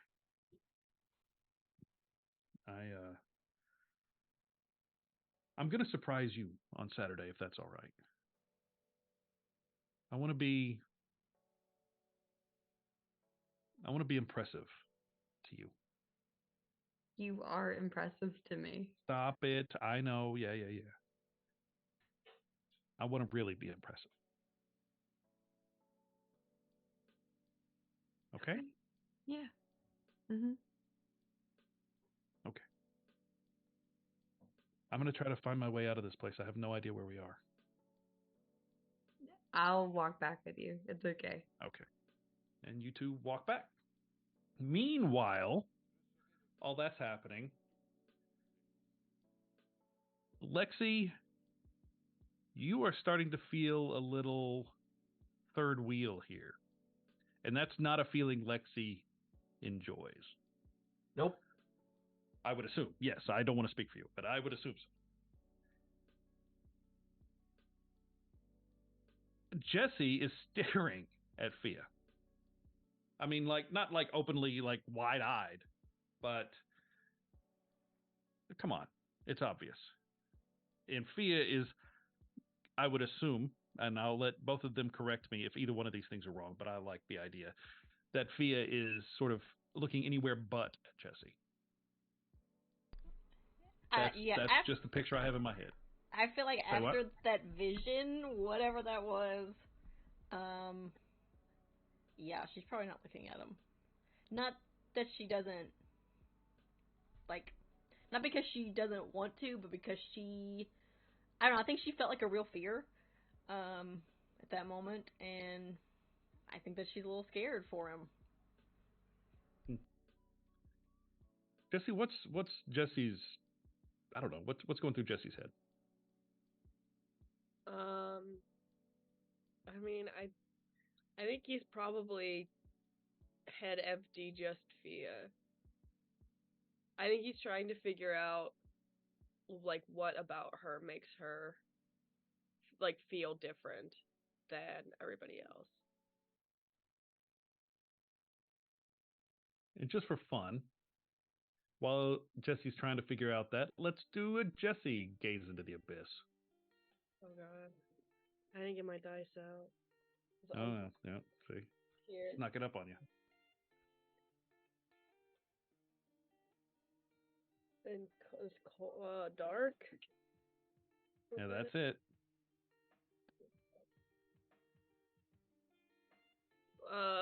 It's a 5. 5?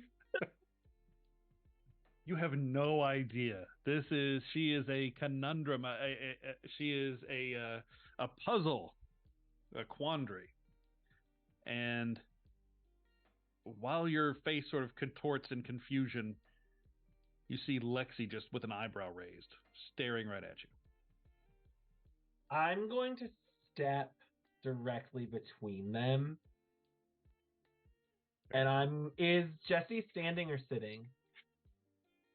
I think I had this vision of him sitting there, and while you're all like in your brains, he's like brought his guitar. Absolutely.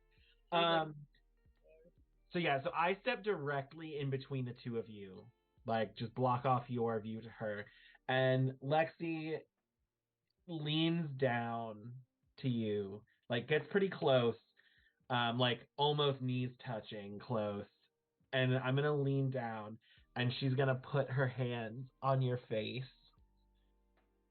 You have not been enjoying yourself tonight. I don't know what you mean. I mean, you're not fucked up, and you should be. I don't really partake in any of that. In anything? What the fuck is your problem, dude? I don't need it. What does that mean? I mean, I can have a good time. Ugh, don't tell me you're one of those fucking weirdo high on life people. No. So what do you do for enjoyment?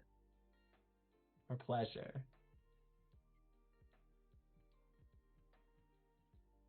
Whatever I want. Whoever. Except for this, apparently. Yeah. Well, Jesse, what do you want?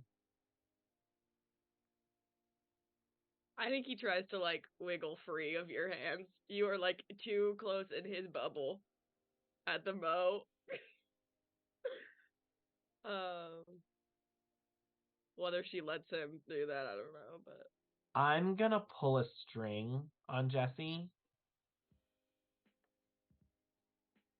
To tempt you. And I'm not gonna let you wiggle free. I'm gonna kind of, her hands are kind of like on your face, and she's gonna kind of dig her nails into you a little bit. What do you want, Jesse? And I'm gonna tempt you to tell me what you want.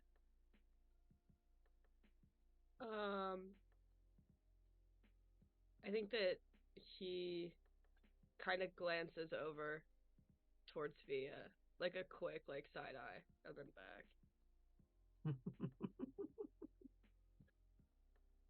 Oh, you're all so simple.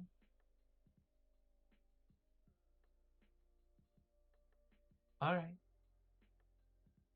Fine. This is getting boring anyway. And I'm gonna look over at Fia, and I'm gonna say, get over here and kiss him. He's being boring. And I'm gonna walk off. The two of you are alone in a moonlit night in a unpopulated small back corridor, whatever it's called. Not an alley, but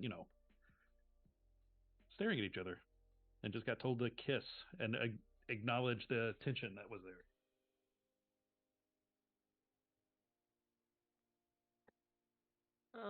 I think that he's like, I don't. I think where's Fia? I feel like she's like on the ground, but she's got like her arm like on one of those like logs and like just kind of resting on it.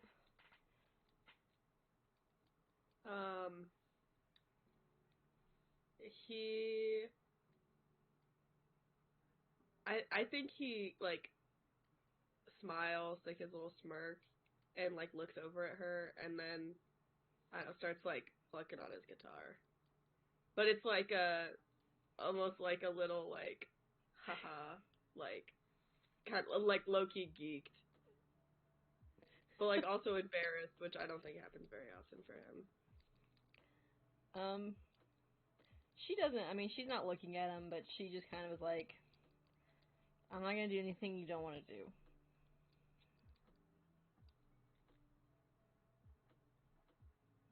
That stops him. That does it. And I think he puts the guitar down, and then I think he'll move over and sit on the log that she's like leaning against, and just like look at her. And when he gets there, she will like make eye contact with him at that point.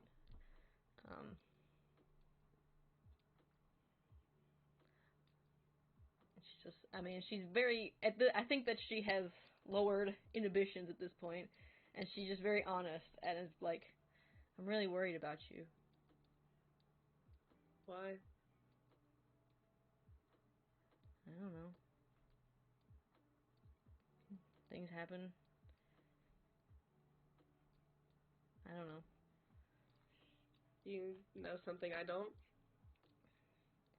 I don't think so. Are you dangerous? I don't think so.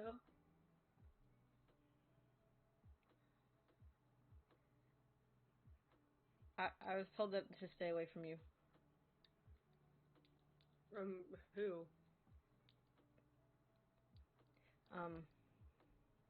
David? I probably shouldn't have said that, actually.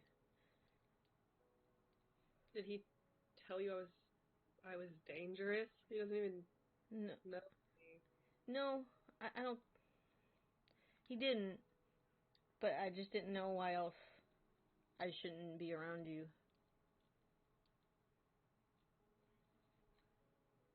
Maybe he's worried that I'll steal you away from him. And he kind of giggles. And she giggles too, but then she stops, and that feels very close to the actual truth of the matter.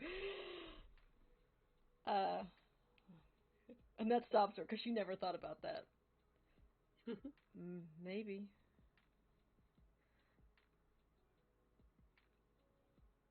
I think Jesse will, when she says maybe, Jesse will stand up and like extend a hand to like help her up. She'll take it. I then let him worry, and he'll kiss you. She's into it. I mean, she's kind of into Jesse, despite the warnings. And at this point, on drugs, just gonna let it happen. Okay. So as the camera sees the pair of you kiss, it focuses in the background, and there's Lexi, obviously smiling, having been played matchmaker, as she is wont to do. And the pair of you sort of snap out of it a little bit when you hear Evelyn and not Evelyn, Madeline and Everly. I always combine those two. That's your combo name now. Sort of tromping back through the woods.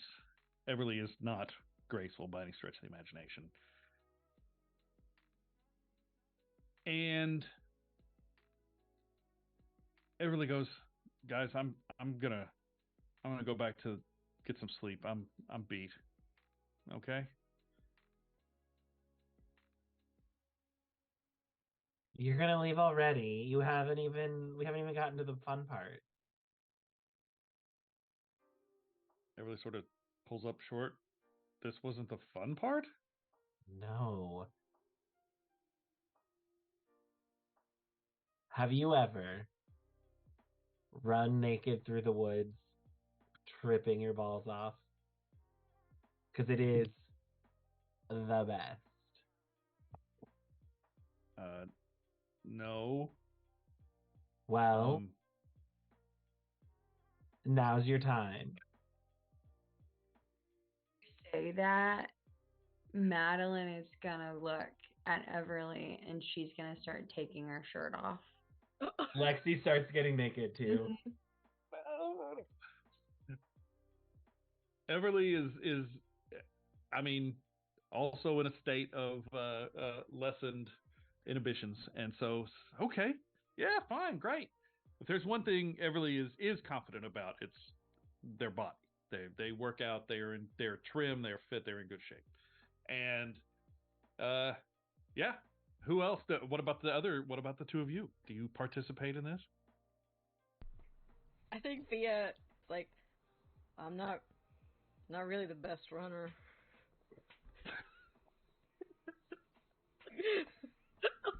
Fucking grudges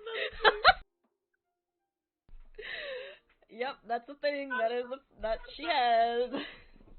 I forgot about that. I think Jesse goes. I don't have a suave way of saying this, but like, I'll carry you.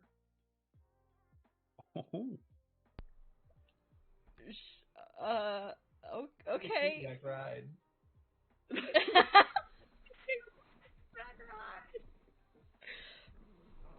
Okay, well then there you go. So the five of you with Fia riding piggyback, I assume, on Jesse, get totally naked, hide your clothes, and tromp around the exterior area of this nature preserve, plus through the middle, all around. Just every once in a while, somebody's riding by on a bike or driving in a car. You all hide and like joke around, or maybe sneak out and flash somebody real quick and run back.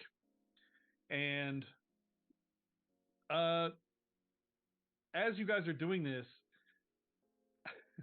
one of the people you come across who is just sort of walking with headphones in is Sierra. And Sierra's just walking from one building to the other. Who knows where Sierra's going? And Sierra's like, takes a headphone out. We'll say Madeline is the first one to pop out, just naked as the day she was born. And Sierra just sort of goes, looks up, takes an earphone out, and goes, "Hi." And go ahead. I think all Madeline does is goes over, kisses her on the cheek, and then continues to like vibe. Yeah. As you run off, eventually she's like, "What the fuck?" And then Everly comes through and does exactly the same thing. Follows your lead exactly. Kisses her right on the head and keeps running, laughing their butt off. Lexi comes What do out the rest of you next and goes to do the same thing, but instead of kissing her, just smacks her on the ass and keeps running. What about what? And then the last two of you guys pull up and piggyback. What do you guys do? Jesse daps her up.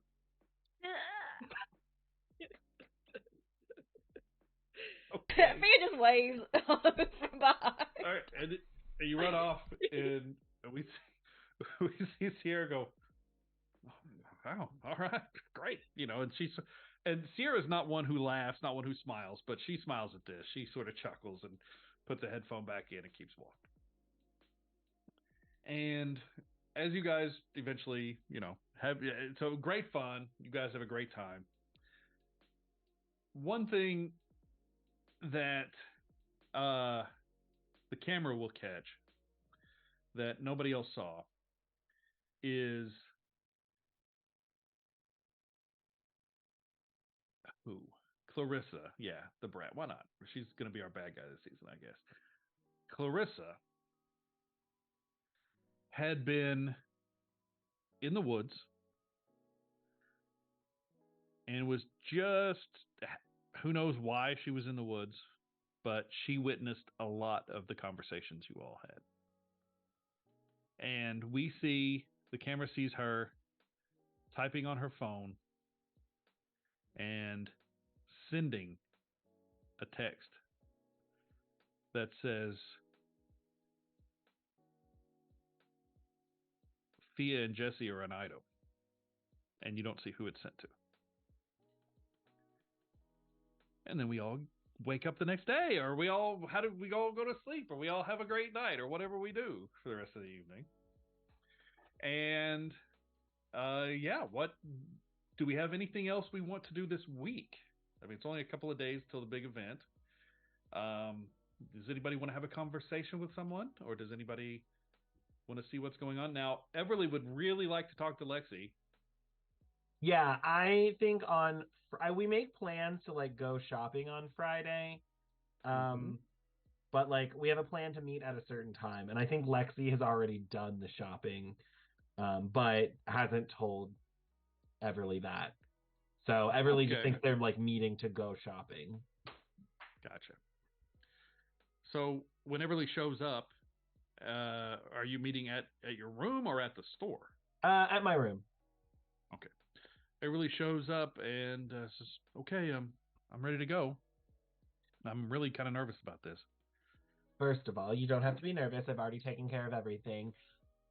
Second of all, I have some information and a new outfit as you requested, but I need a favor in return. Okay. Yeah, that seems fair. Sure. Good. So we'll have our little fashion show right now. Try on your new outfit. We'll talk a little bit about it. Tomorrow afternoon before the party, we're gonna run by my place, and I need you to fuck up my parents' car.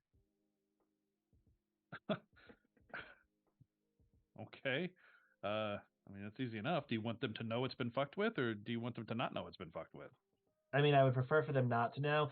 The goal is just to prevent them from getting to the party. That's really all. Oh, well, I mean, yeah, I know ways to do that. Sure, yeah, I can help you out. I Great. mean, your folks, I mean, really? I mean, you're cool? I mean, what's with your folks? Why do you hate your folks so much? They're the worst. But I want to have fun at this party, and I cannot do that if my fucking bitch of a mother is breathing down my neck. So we're going to stop them from going to the party so that we can have fun. Oh, okay. Hey, if you help me out, if this if this turns out great, yeah, no problem. I can get that done, no problem. Great. So here's the deal. You have nothing to worry about. You don't have to be anyone but yourself. The only thing that Madeline wants is to be adored. And you have that down pretty well. So just They flush want like her. you see them blush tremendously at that. You all look like you had some fun the other night. We did. She's pretty awesome. She's pretty great. Sure, I'll take your word for it. But just be confident and just go for it. She wants to be wanted. All you have to do is show her that you want her. Okay. Now Maybe here. this outfit will show her that. And I take a big shopping bag, like one of those big like paper shopping bags, and I push it to her, and I turn her around and push her into the bathroom. And I say, "Put that on, and then come out and show me." Okay. It takes a few minutes, and there's some cussing, and there's some fucking. This is, God, fucking. How do people fuck shit? But eventually, uh, Everly comes back out presenting much more femme than they ever have before. Very, So the outfit you it's picked out. yeah, Go ahead. so it still maintains like it still walks that line between masculine and feminine. It does lean more femme, but it's not hyper femme because that's Sure. not her style, and I don't think that's Lexi doesn't think that that's what Madeline wants anyway. Madeline is way too like trendy cool girl to want someone hyper feminine. So when she comes out, we see her in this um fitted like tailored, and it surprisingly fits her body perfectly, or fits their body perfectly, but it is a fitted tailored suit. It's a very narrow like cigarette leg pant, pinstripe. The pants are a little bit short, so there's a gap between the pants and the like shiny loafers. The jacket is very fitted. It's a very like women's cut, fitted jacket. But underneath the jacket is uh, a metal chain bralette situation, and um, yeah, that's the outfit. Okay.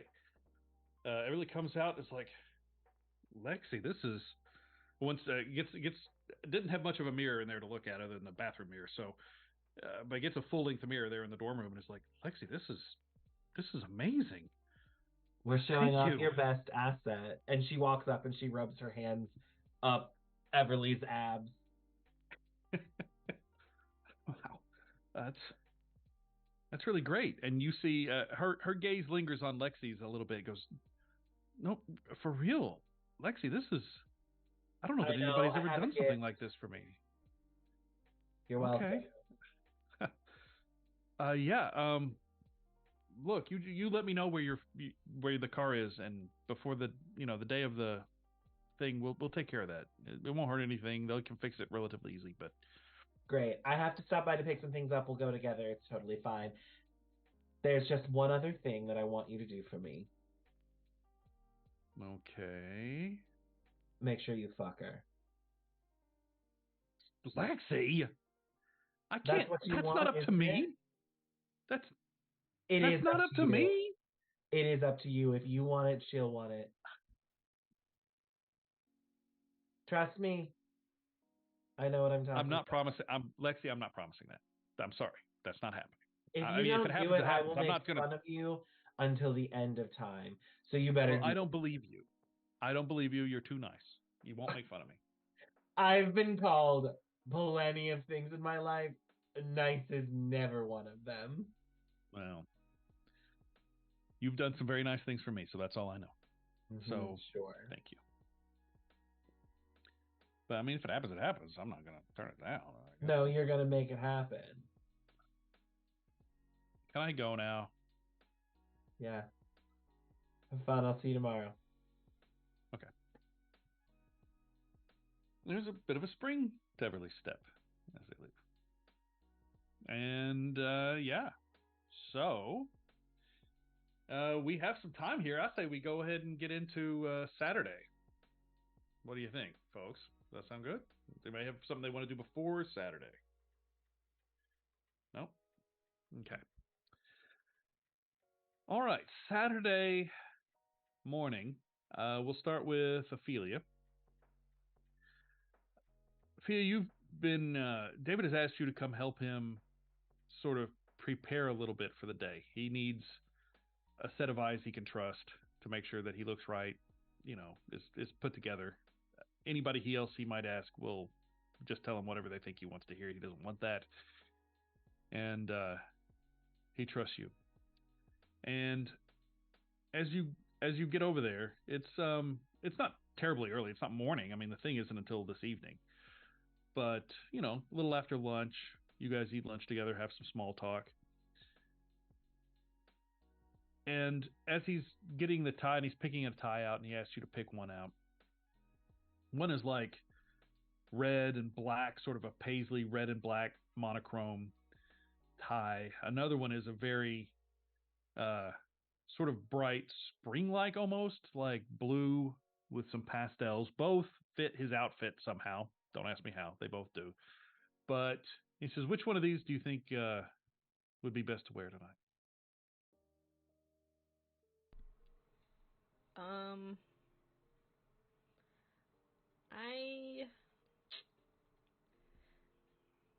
The blue one goes with your eyes. So, I feel like you should wear that one.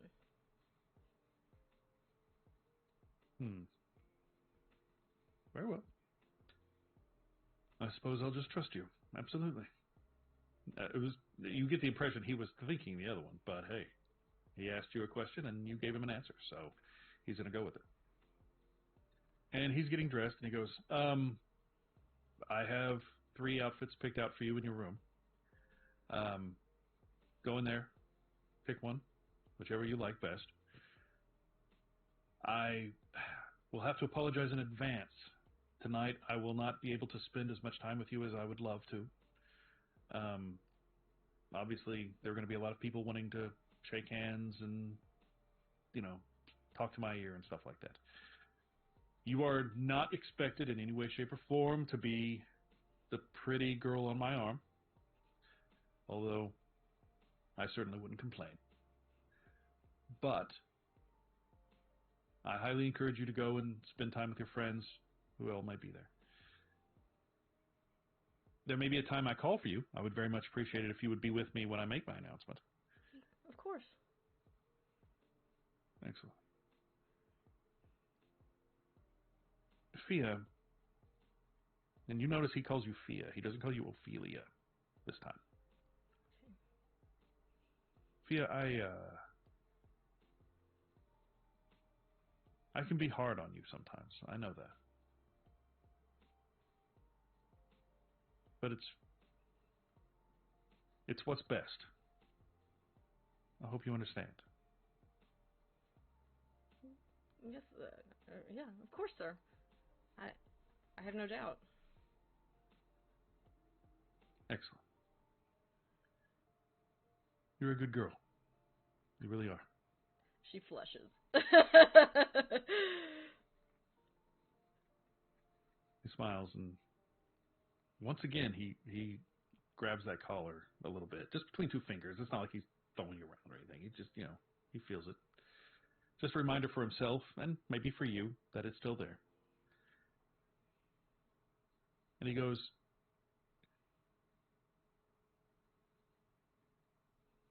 after the event, I owe you an explanation about Jesse. Oh, I mean, I'm not one to give you unexplained requirements in your life. So I owe you that much. if you want to, you don't have to. Yes, I know I don't have to. And he gets hard just for a second, just his expression. But it softens. Go try on your dresses. Yes, sir. And you go, you head to the room that has been your room since you've been here. And there are three. One is actually not a dress; it is a pantsuit. All three are meticulously tailored. There's one that is black, there's one that is red, and there is one that is white. And you get to basically, I am not terribly good at describing intricate details of clothing, but those are your basic choices. The white is the pantsuit. The black and red are both dresses. The black is a very sort of form-fitting, like little black dress. The red is slightly more elaborate, goes down to the knee, or goes down past the knee, and is all three have shoes and accessories set aside for them. Okay. She will probably like play a little dress up and try every single one of them on, and see what she looks like in all of them. Okay. And we can address that now, or we can wait till the event and see. What do you think? I'm thinking, because I don't think that she would wear, because she's not really like into things that are super form fitting. She likes things to be a little bit looser and a little bit flowier. So, if there's anything like that, the red dress is flowier. The pantsuit itself is actually pretty flowy. I mean, it's not form fitting necessarily. I think, okay, she's torn between the two. I think she ends up with the pantsuit because she's afraid the red is going to clash with her hair. Okay, sure. So, all right, we see her finally decide on that one and sort of smile at herself in the mirror. And the pantsuit actually goes very well with your the cane that she uses as well. It's a whole look, the whole suit with a cane thing. It's hot. It is. It's pretty hot. I have to go. I'm gonna say. Let's see. Let's get to Madeline. Madeline, how do you spend the Saturday before this big event at your father's stables? Madeline, pardon me. I think,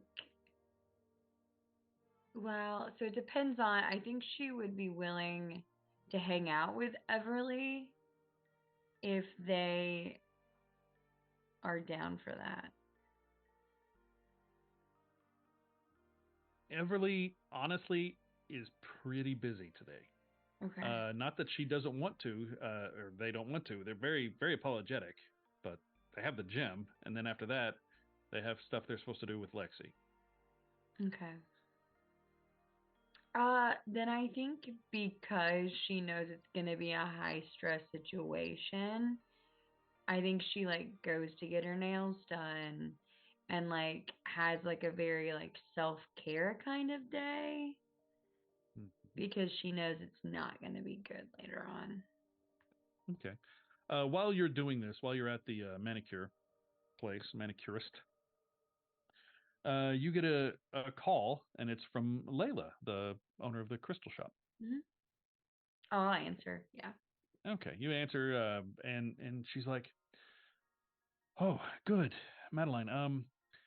I just wanted to let you know that I did a bit of a reading for you today.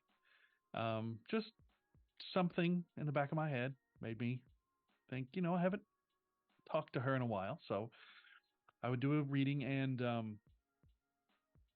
don't know if you have anything in the like a social event or anything in the near future, but I don't know how to put this. Just be very careful. There is room for social embarrassment or maybe even like direct conflict, and you know how I worry about you. You're what holds this shop together, and I wouldn't want anything bad to happen. I just wanted to make sure you knew about it. Thank you for telling me. Embarrassment embarrassment how? It's hard to say. I mean, honestly, the card, if it were anybody else, it would come up as um, like confrontation. But you're not a confrontational woman, so I wouldn't imagine that. I would just imagine it's um, discomfort, or um, I just interpreted it as embarrassment. Um, I can't say specifics. I don't have your gift for this, but I just wanted to let you know and give you a heads up that there may be just watch your back if you're doing anything soon. Okay? Yeah, thank you. Of course. And I'd love to see you at the shop soon. I mean, we miss you here. I'll be back, I promise. Okay. All right. Well, have a good day. She smiles, and you hear the ding of a bell as somebody walks into the shop. She's obviously in the shop as she's hanging up. And yeah, you. At what point do you wait and go to the event with everybody else, or do you get there early? I mean, and either way, it's all the same to me. But being as it's your father's place. I think I get there early. Okay. You get there, say, an hour and a half early, maybe 2 hours, however early you say. And Camille's nowhere to be found. She's apparently getting ready. Your father, several people, the caterers, the various people who are involved in setting up for the party are here. It's a hot buzz of activity all over the place. You see them putting up string lights and such that look incredibly familiar to you. That was a very lucid vision you had earlier. But you ask around, and eventually you see your father. He has a pipe, and he's sort of gesturing and sort of directing people around. And he sees you, and he gestures you over. I go. And he speaks to you purely in French, which will be translated for our purposes because neither one of us fluently speak French. But he says, Cherie, I'm very happy to see you here. We don't see enough of you. Whose fault is that? You see his expression sort of steels itself a little bit. Would you like me to come visit you at school? Yes, I would actually. He thinks that's Madeline. Be serious. You are more than welcome here, and I will happily meet you out anywhere. But let's just say, Camille would be more comfortable if I did not wander about a college campus. Okay? Why? Because of the young women? She has not said as much, but most likely. She seems to be slightly less confident about herself since your last conversation with her. I don't know what you mean. You know you can't lie to me, right? You can't lie to me. I haven't ever tried. Okay. I learned that as as when you were a young girl. It's very frustrating that I can't lie to you. Hmm.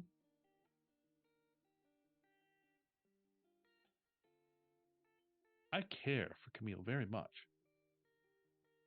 I know. I don't understand why you cannot continue to be friends with her. I don't understand.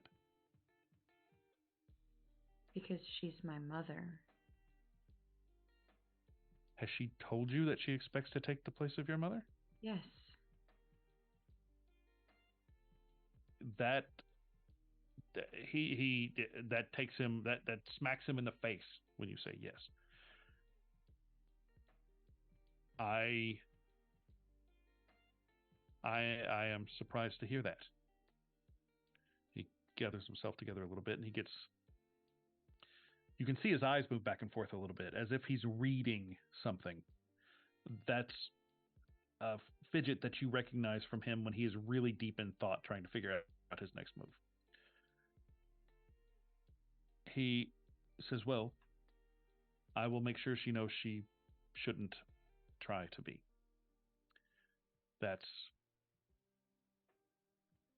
She shouldn't do that. I understand now. You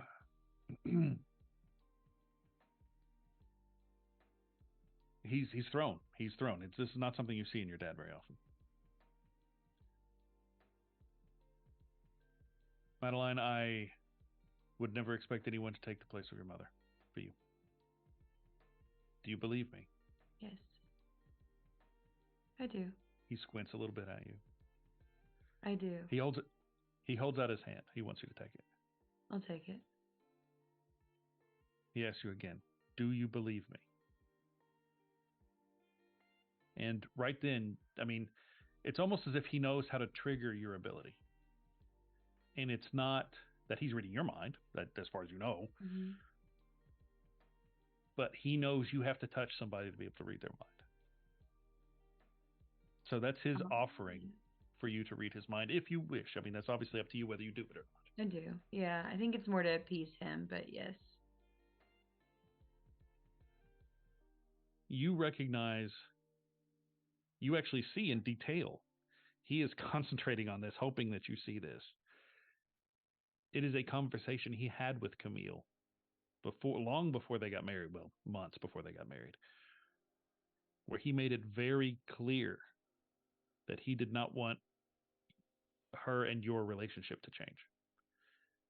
That she would be his wife and he would treat her with all the respect that's due, but to never expect that she could be your mother. And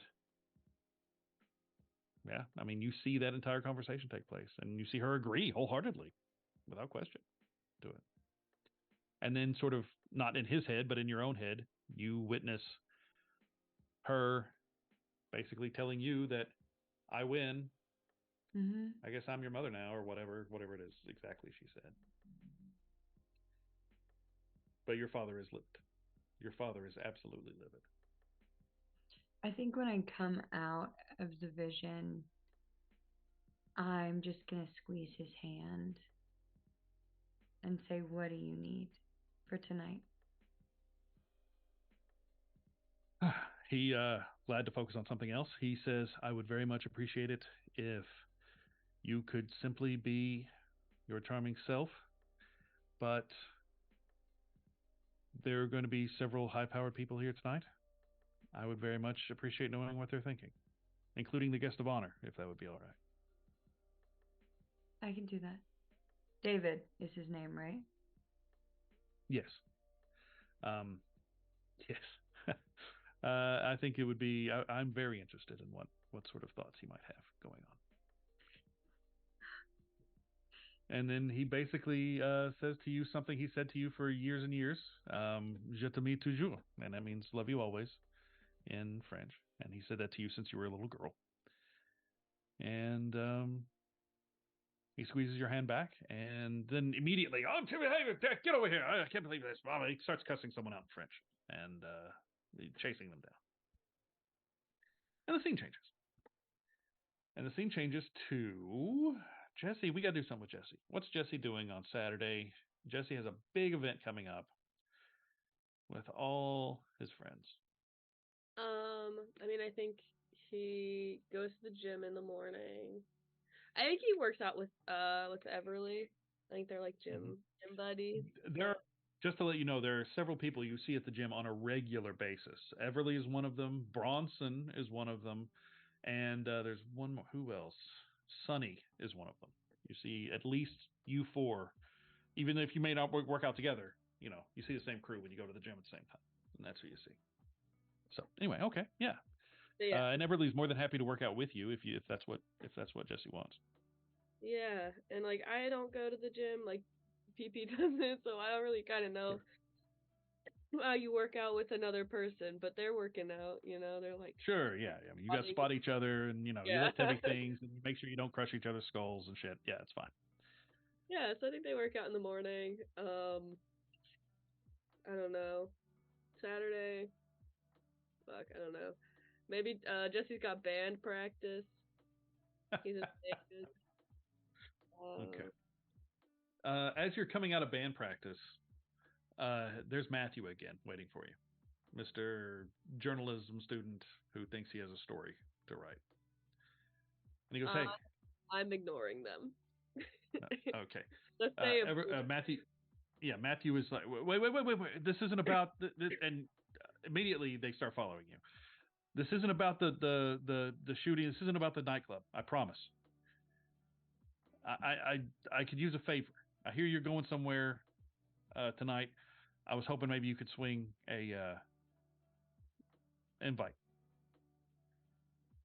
Jesse will stop. He doesn't turn around to face Matthew, but just one? Yeah, just one, just me, nothing else. I promise I won't even tell anybody where I got it if you don't want me to know, or if you don't want anybody to know. Why? Well, it's a big event. I hear there's going to be some announcements made. I think, you know, might be nice to get the scoop. Do you not have like a reporter badge or something that you could use? I am a student reporter, and I've tried that, and they're not letting student reporters in. As far as I can tell, they're not letting any reporters in, and I'm not sure why. That's one of the reasons I want to go so bad. I don't think I have that power, but I'll see what I can do. I mean, it's at your friend Madeline's dad's place, right? Yeah. If you can help me out, I'll owe you one. Okay? If I find something out you might want to know, I owe you one. Drop the story.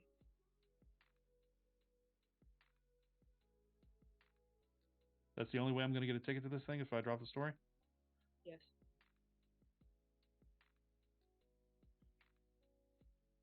I'll drop the story if you promise me that you had nothing to do with it. At that point, Jesse, I think he's had his back to Matthew this whole time, like talking over his shoulder, like a villain in a cartoon. Sure. But like, I think he'll turn around and face them and like just glares at Matthew. Hey, whoa. That's all you got to say. I had to ask, though, right? And then I guess while we're standing there, I'll call Madeline. Okay. Madeline, your phone rings, by the way. Your phone rings and it's Jesse. Hold on, I'm so sorry. It's bad, isn't it? It's bad. Hold on. Okay, continue. Okay. I'm calling you. You're calling me? Okay. I'm gonna answer. Hey, this is really random, But is there any chance that I can get an extra like invite to this party tonight? Yeah. Yeah, for sure. Okay, cool. And he'll hang up. I'm gonna text and say, what name do you want it under? Just I think he just sends back mine. Just 2 tickets for me.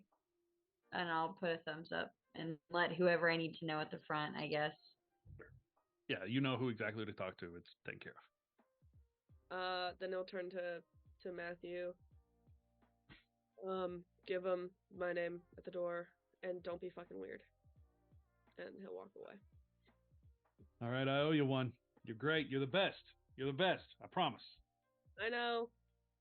And he keeps walking. And for what it's worth, you get a string on Matthew now. You have a string on Matthew. All right, Lexi.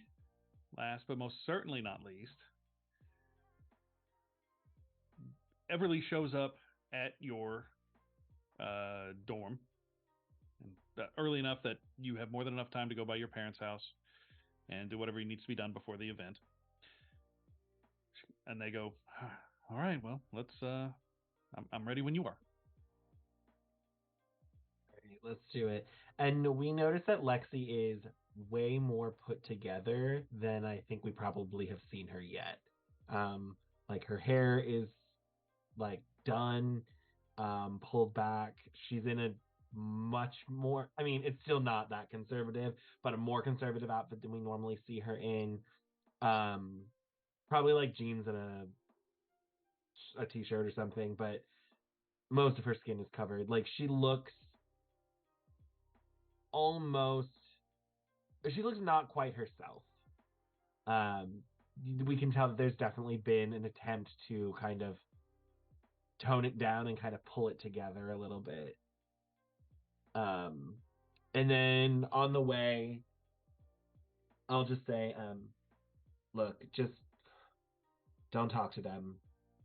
If they try to talk to you, just answer quickly and let it move on. We shouldn't be there long. Everly sort of frowns a little bit in concern, and they're like, "Are they really? I mean, They suck. are they?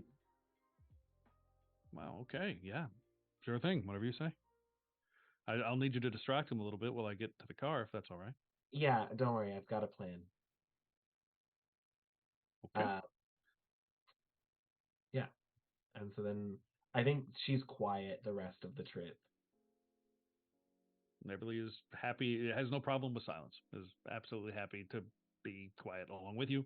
And yeah, sure enough, you pull up in front of your folks' house, your family home. Um, and I'll say, just follow me, and we'll go in the front door.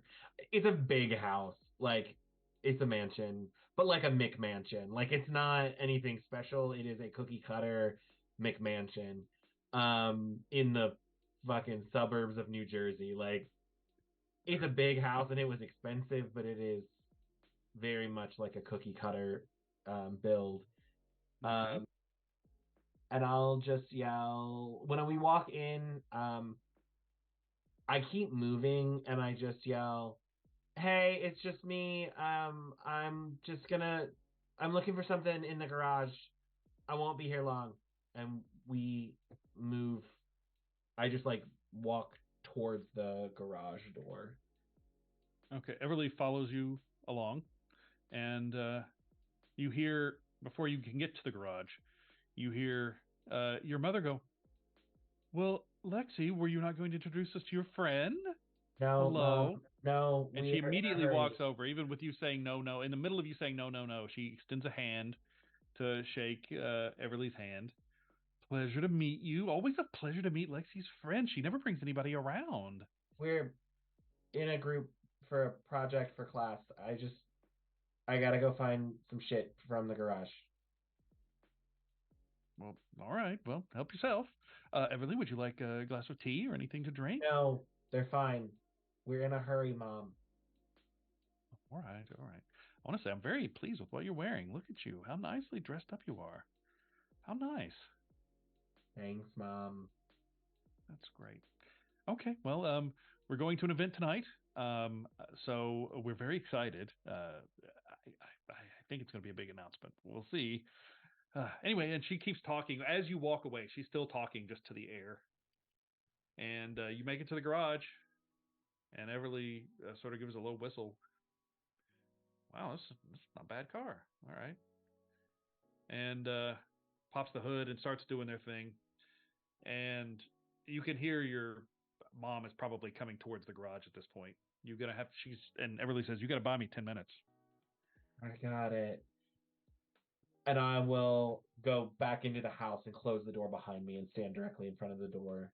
Hey, Mom, we're doing it's this project for my marketing class. We're talking about, I don't know, nostalgia or some bullshit, some stuff. I was looking for like the box of toys from when I was little, but I'm not seeing them out here. Do you know where they might be? Oh, well, of course, yes. We save it where we save all of your things in your old room. We haven't moved a thing. I can't believe you think it was we put it in the garage. My goodness, no, it's right up here. And you hear from around the corner, "Is that Lexi?" And your dad is yelling from around the corner, "Lexi!" And they both come out. He comes over to try to give you a big hug. Hi, Oh, it's been Dad. too long. Hi, Mm-hmm. Lexi. Oh, you're looking. My goodness, you're looking so nice. You're looking so well. So put together. Thanks. My Yeah. little girl's growing up. Yeah. Hey, Mom said that you all are going to some party tonight. What's that about? Oh, it's going to be a big event. I'm a little nervous. I won't lie. Your What? mother's much better at this than I am. What are you nervous about, Dad? There's going to be a lot of bigwigs there, a lot of fancy hoity-toity folks, you know. Mm-hmm. I Your mother is much more comfortable in those situations than I am, but I'll have a couple of drinks, you know, one or two little gin spritzers, and I'll be just crazy drunk. You know me. I sure do. Yeah. What's this party for? Is it like something for work or like what's the deal? Well, sort of, a little bit. I think I may, and just keep this between you and me, I may be being asked to be a campaign manager for a certain electoral announcement that's coming up soon. So What do I'm you looking know forward to about that. managing campaigns, Dad? I know all sorts of things you don't know about me, Lexi. Don't you worry. Okay, you work in tech. You Well, got money, that's why he wants you, isn't it? I don't know what you're talking about, and it's obvious that yes, he admits that's what it is, but still, I think you know, you may see me on the TV every now and then. I think, you know, you Hmm. might be proud of the old man. I'm I'm sure I will be. Hey, I need an internship for Well, my I think we can marketing swing that, a classes. paid internship. So So great. about this time, your mom comes out with a box of your old toys, Barbies and dolls and such. Oh, here we go. Hope this is enough. There's more in there if you need it. Uh, I think this will probably be good. Uh, yeah, this will be great. Um, thanks. I'm gonna go. Everly's looking through some of the old sports equipment. We have to do like a photo shoot for a campaign. It's nothing. It's nothing. Thanks. Actually, Mom, you know what would be really amazing? I think Everly mentioned that they were feeling a little hungry. If you could make like a little snack, that would be great. I'm really thinking like maybe like something, you know, something that's gonna take you some time in the kitchen to make. Like I would love Okay, to be able to show understood. her like the amount of love and care you put into our meals. So maybe that like tofu I have just the thing. I know exactly what great. I'll make. Yes.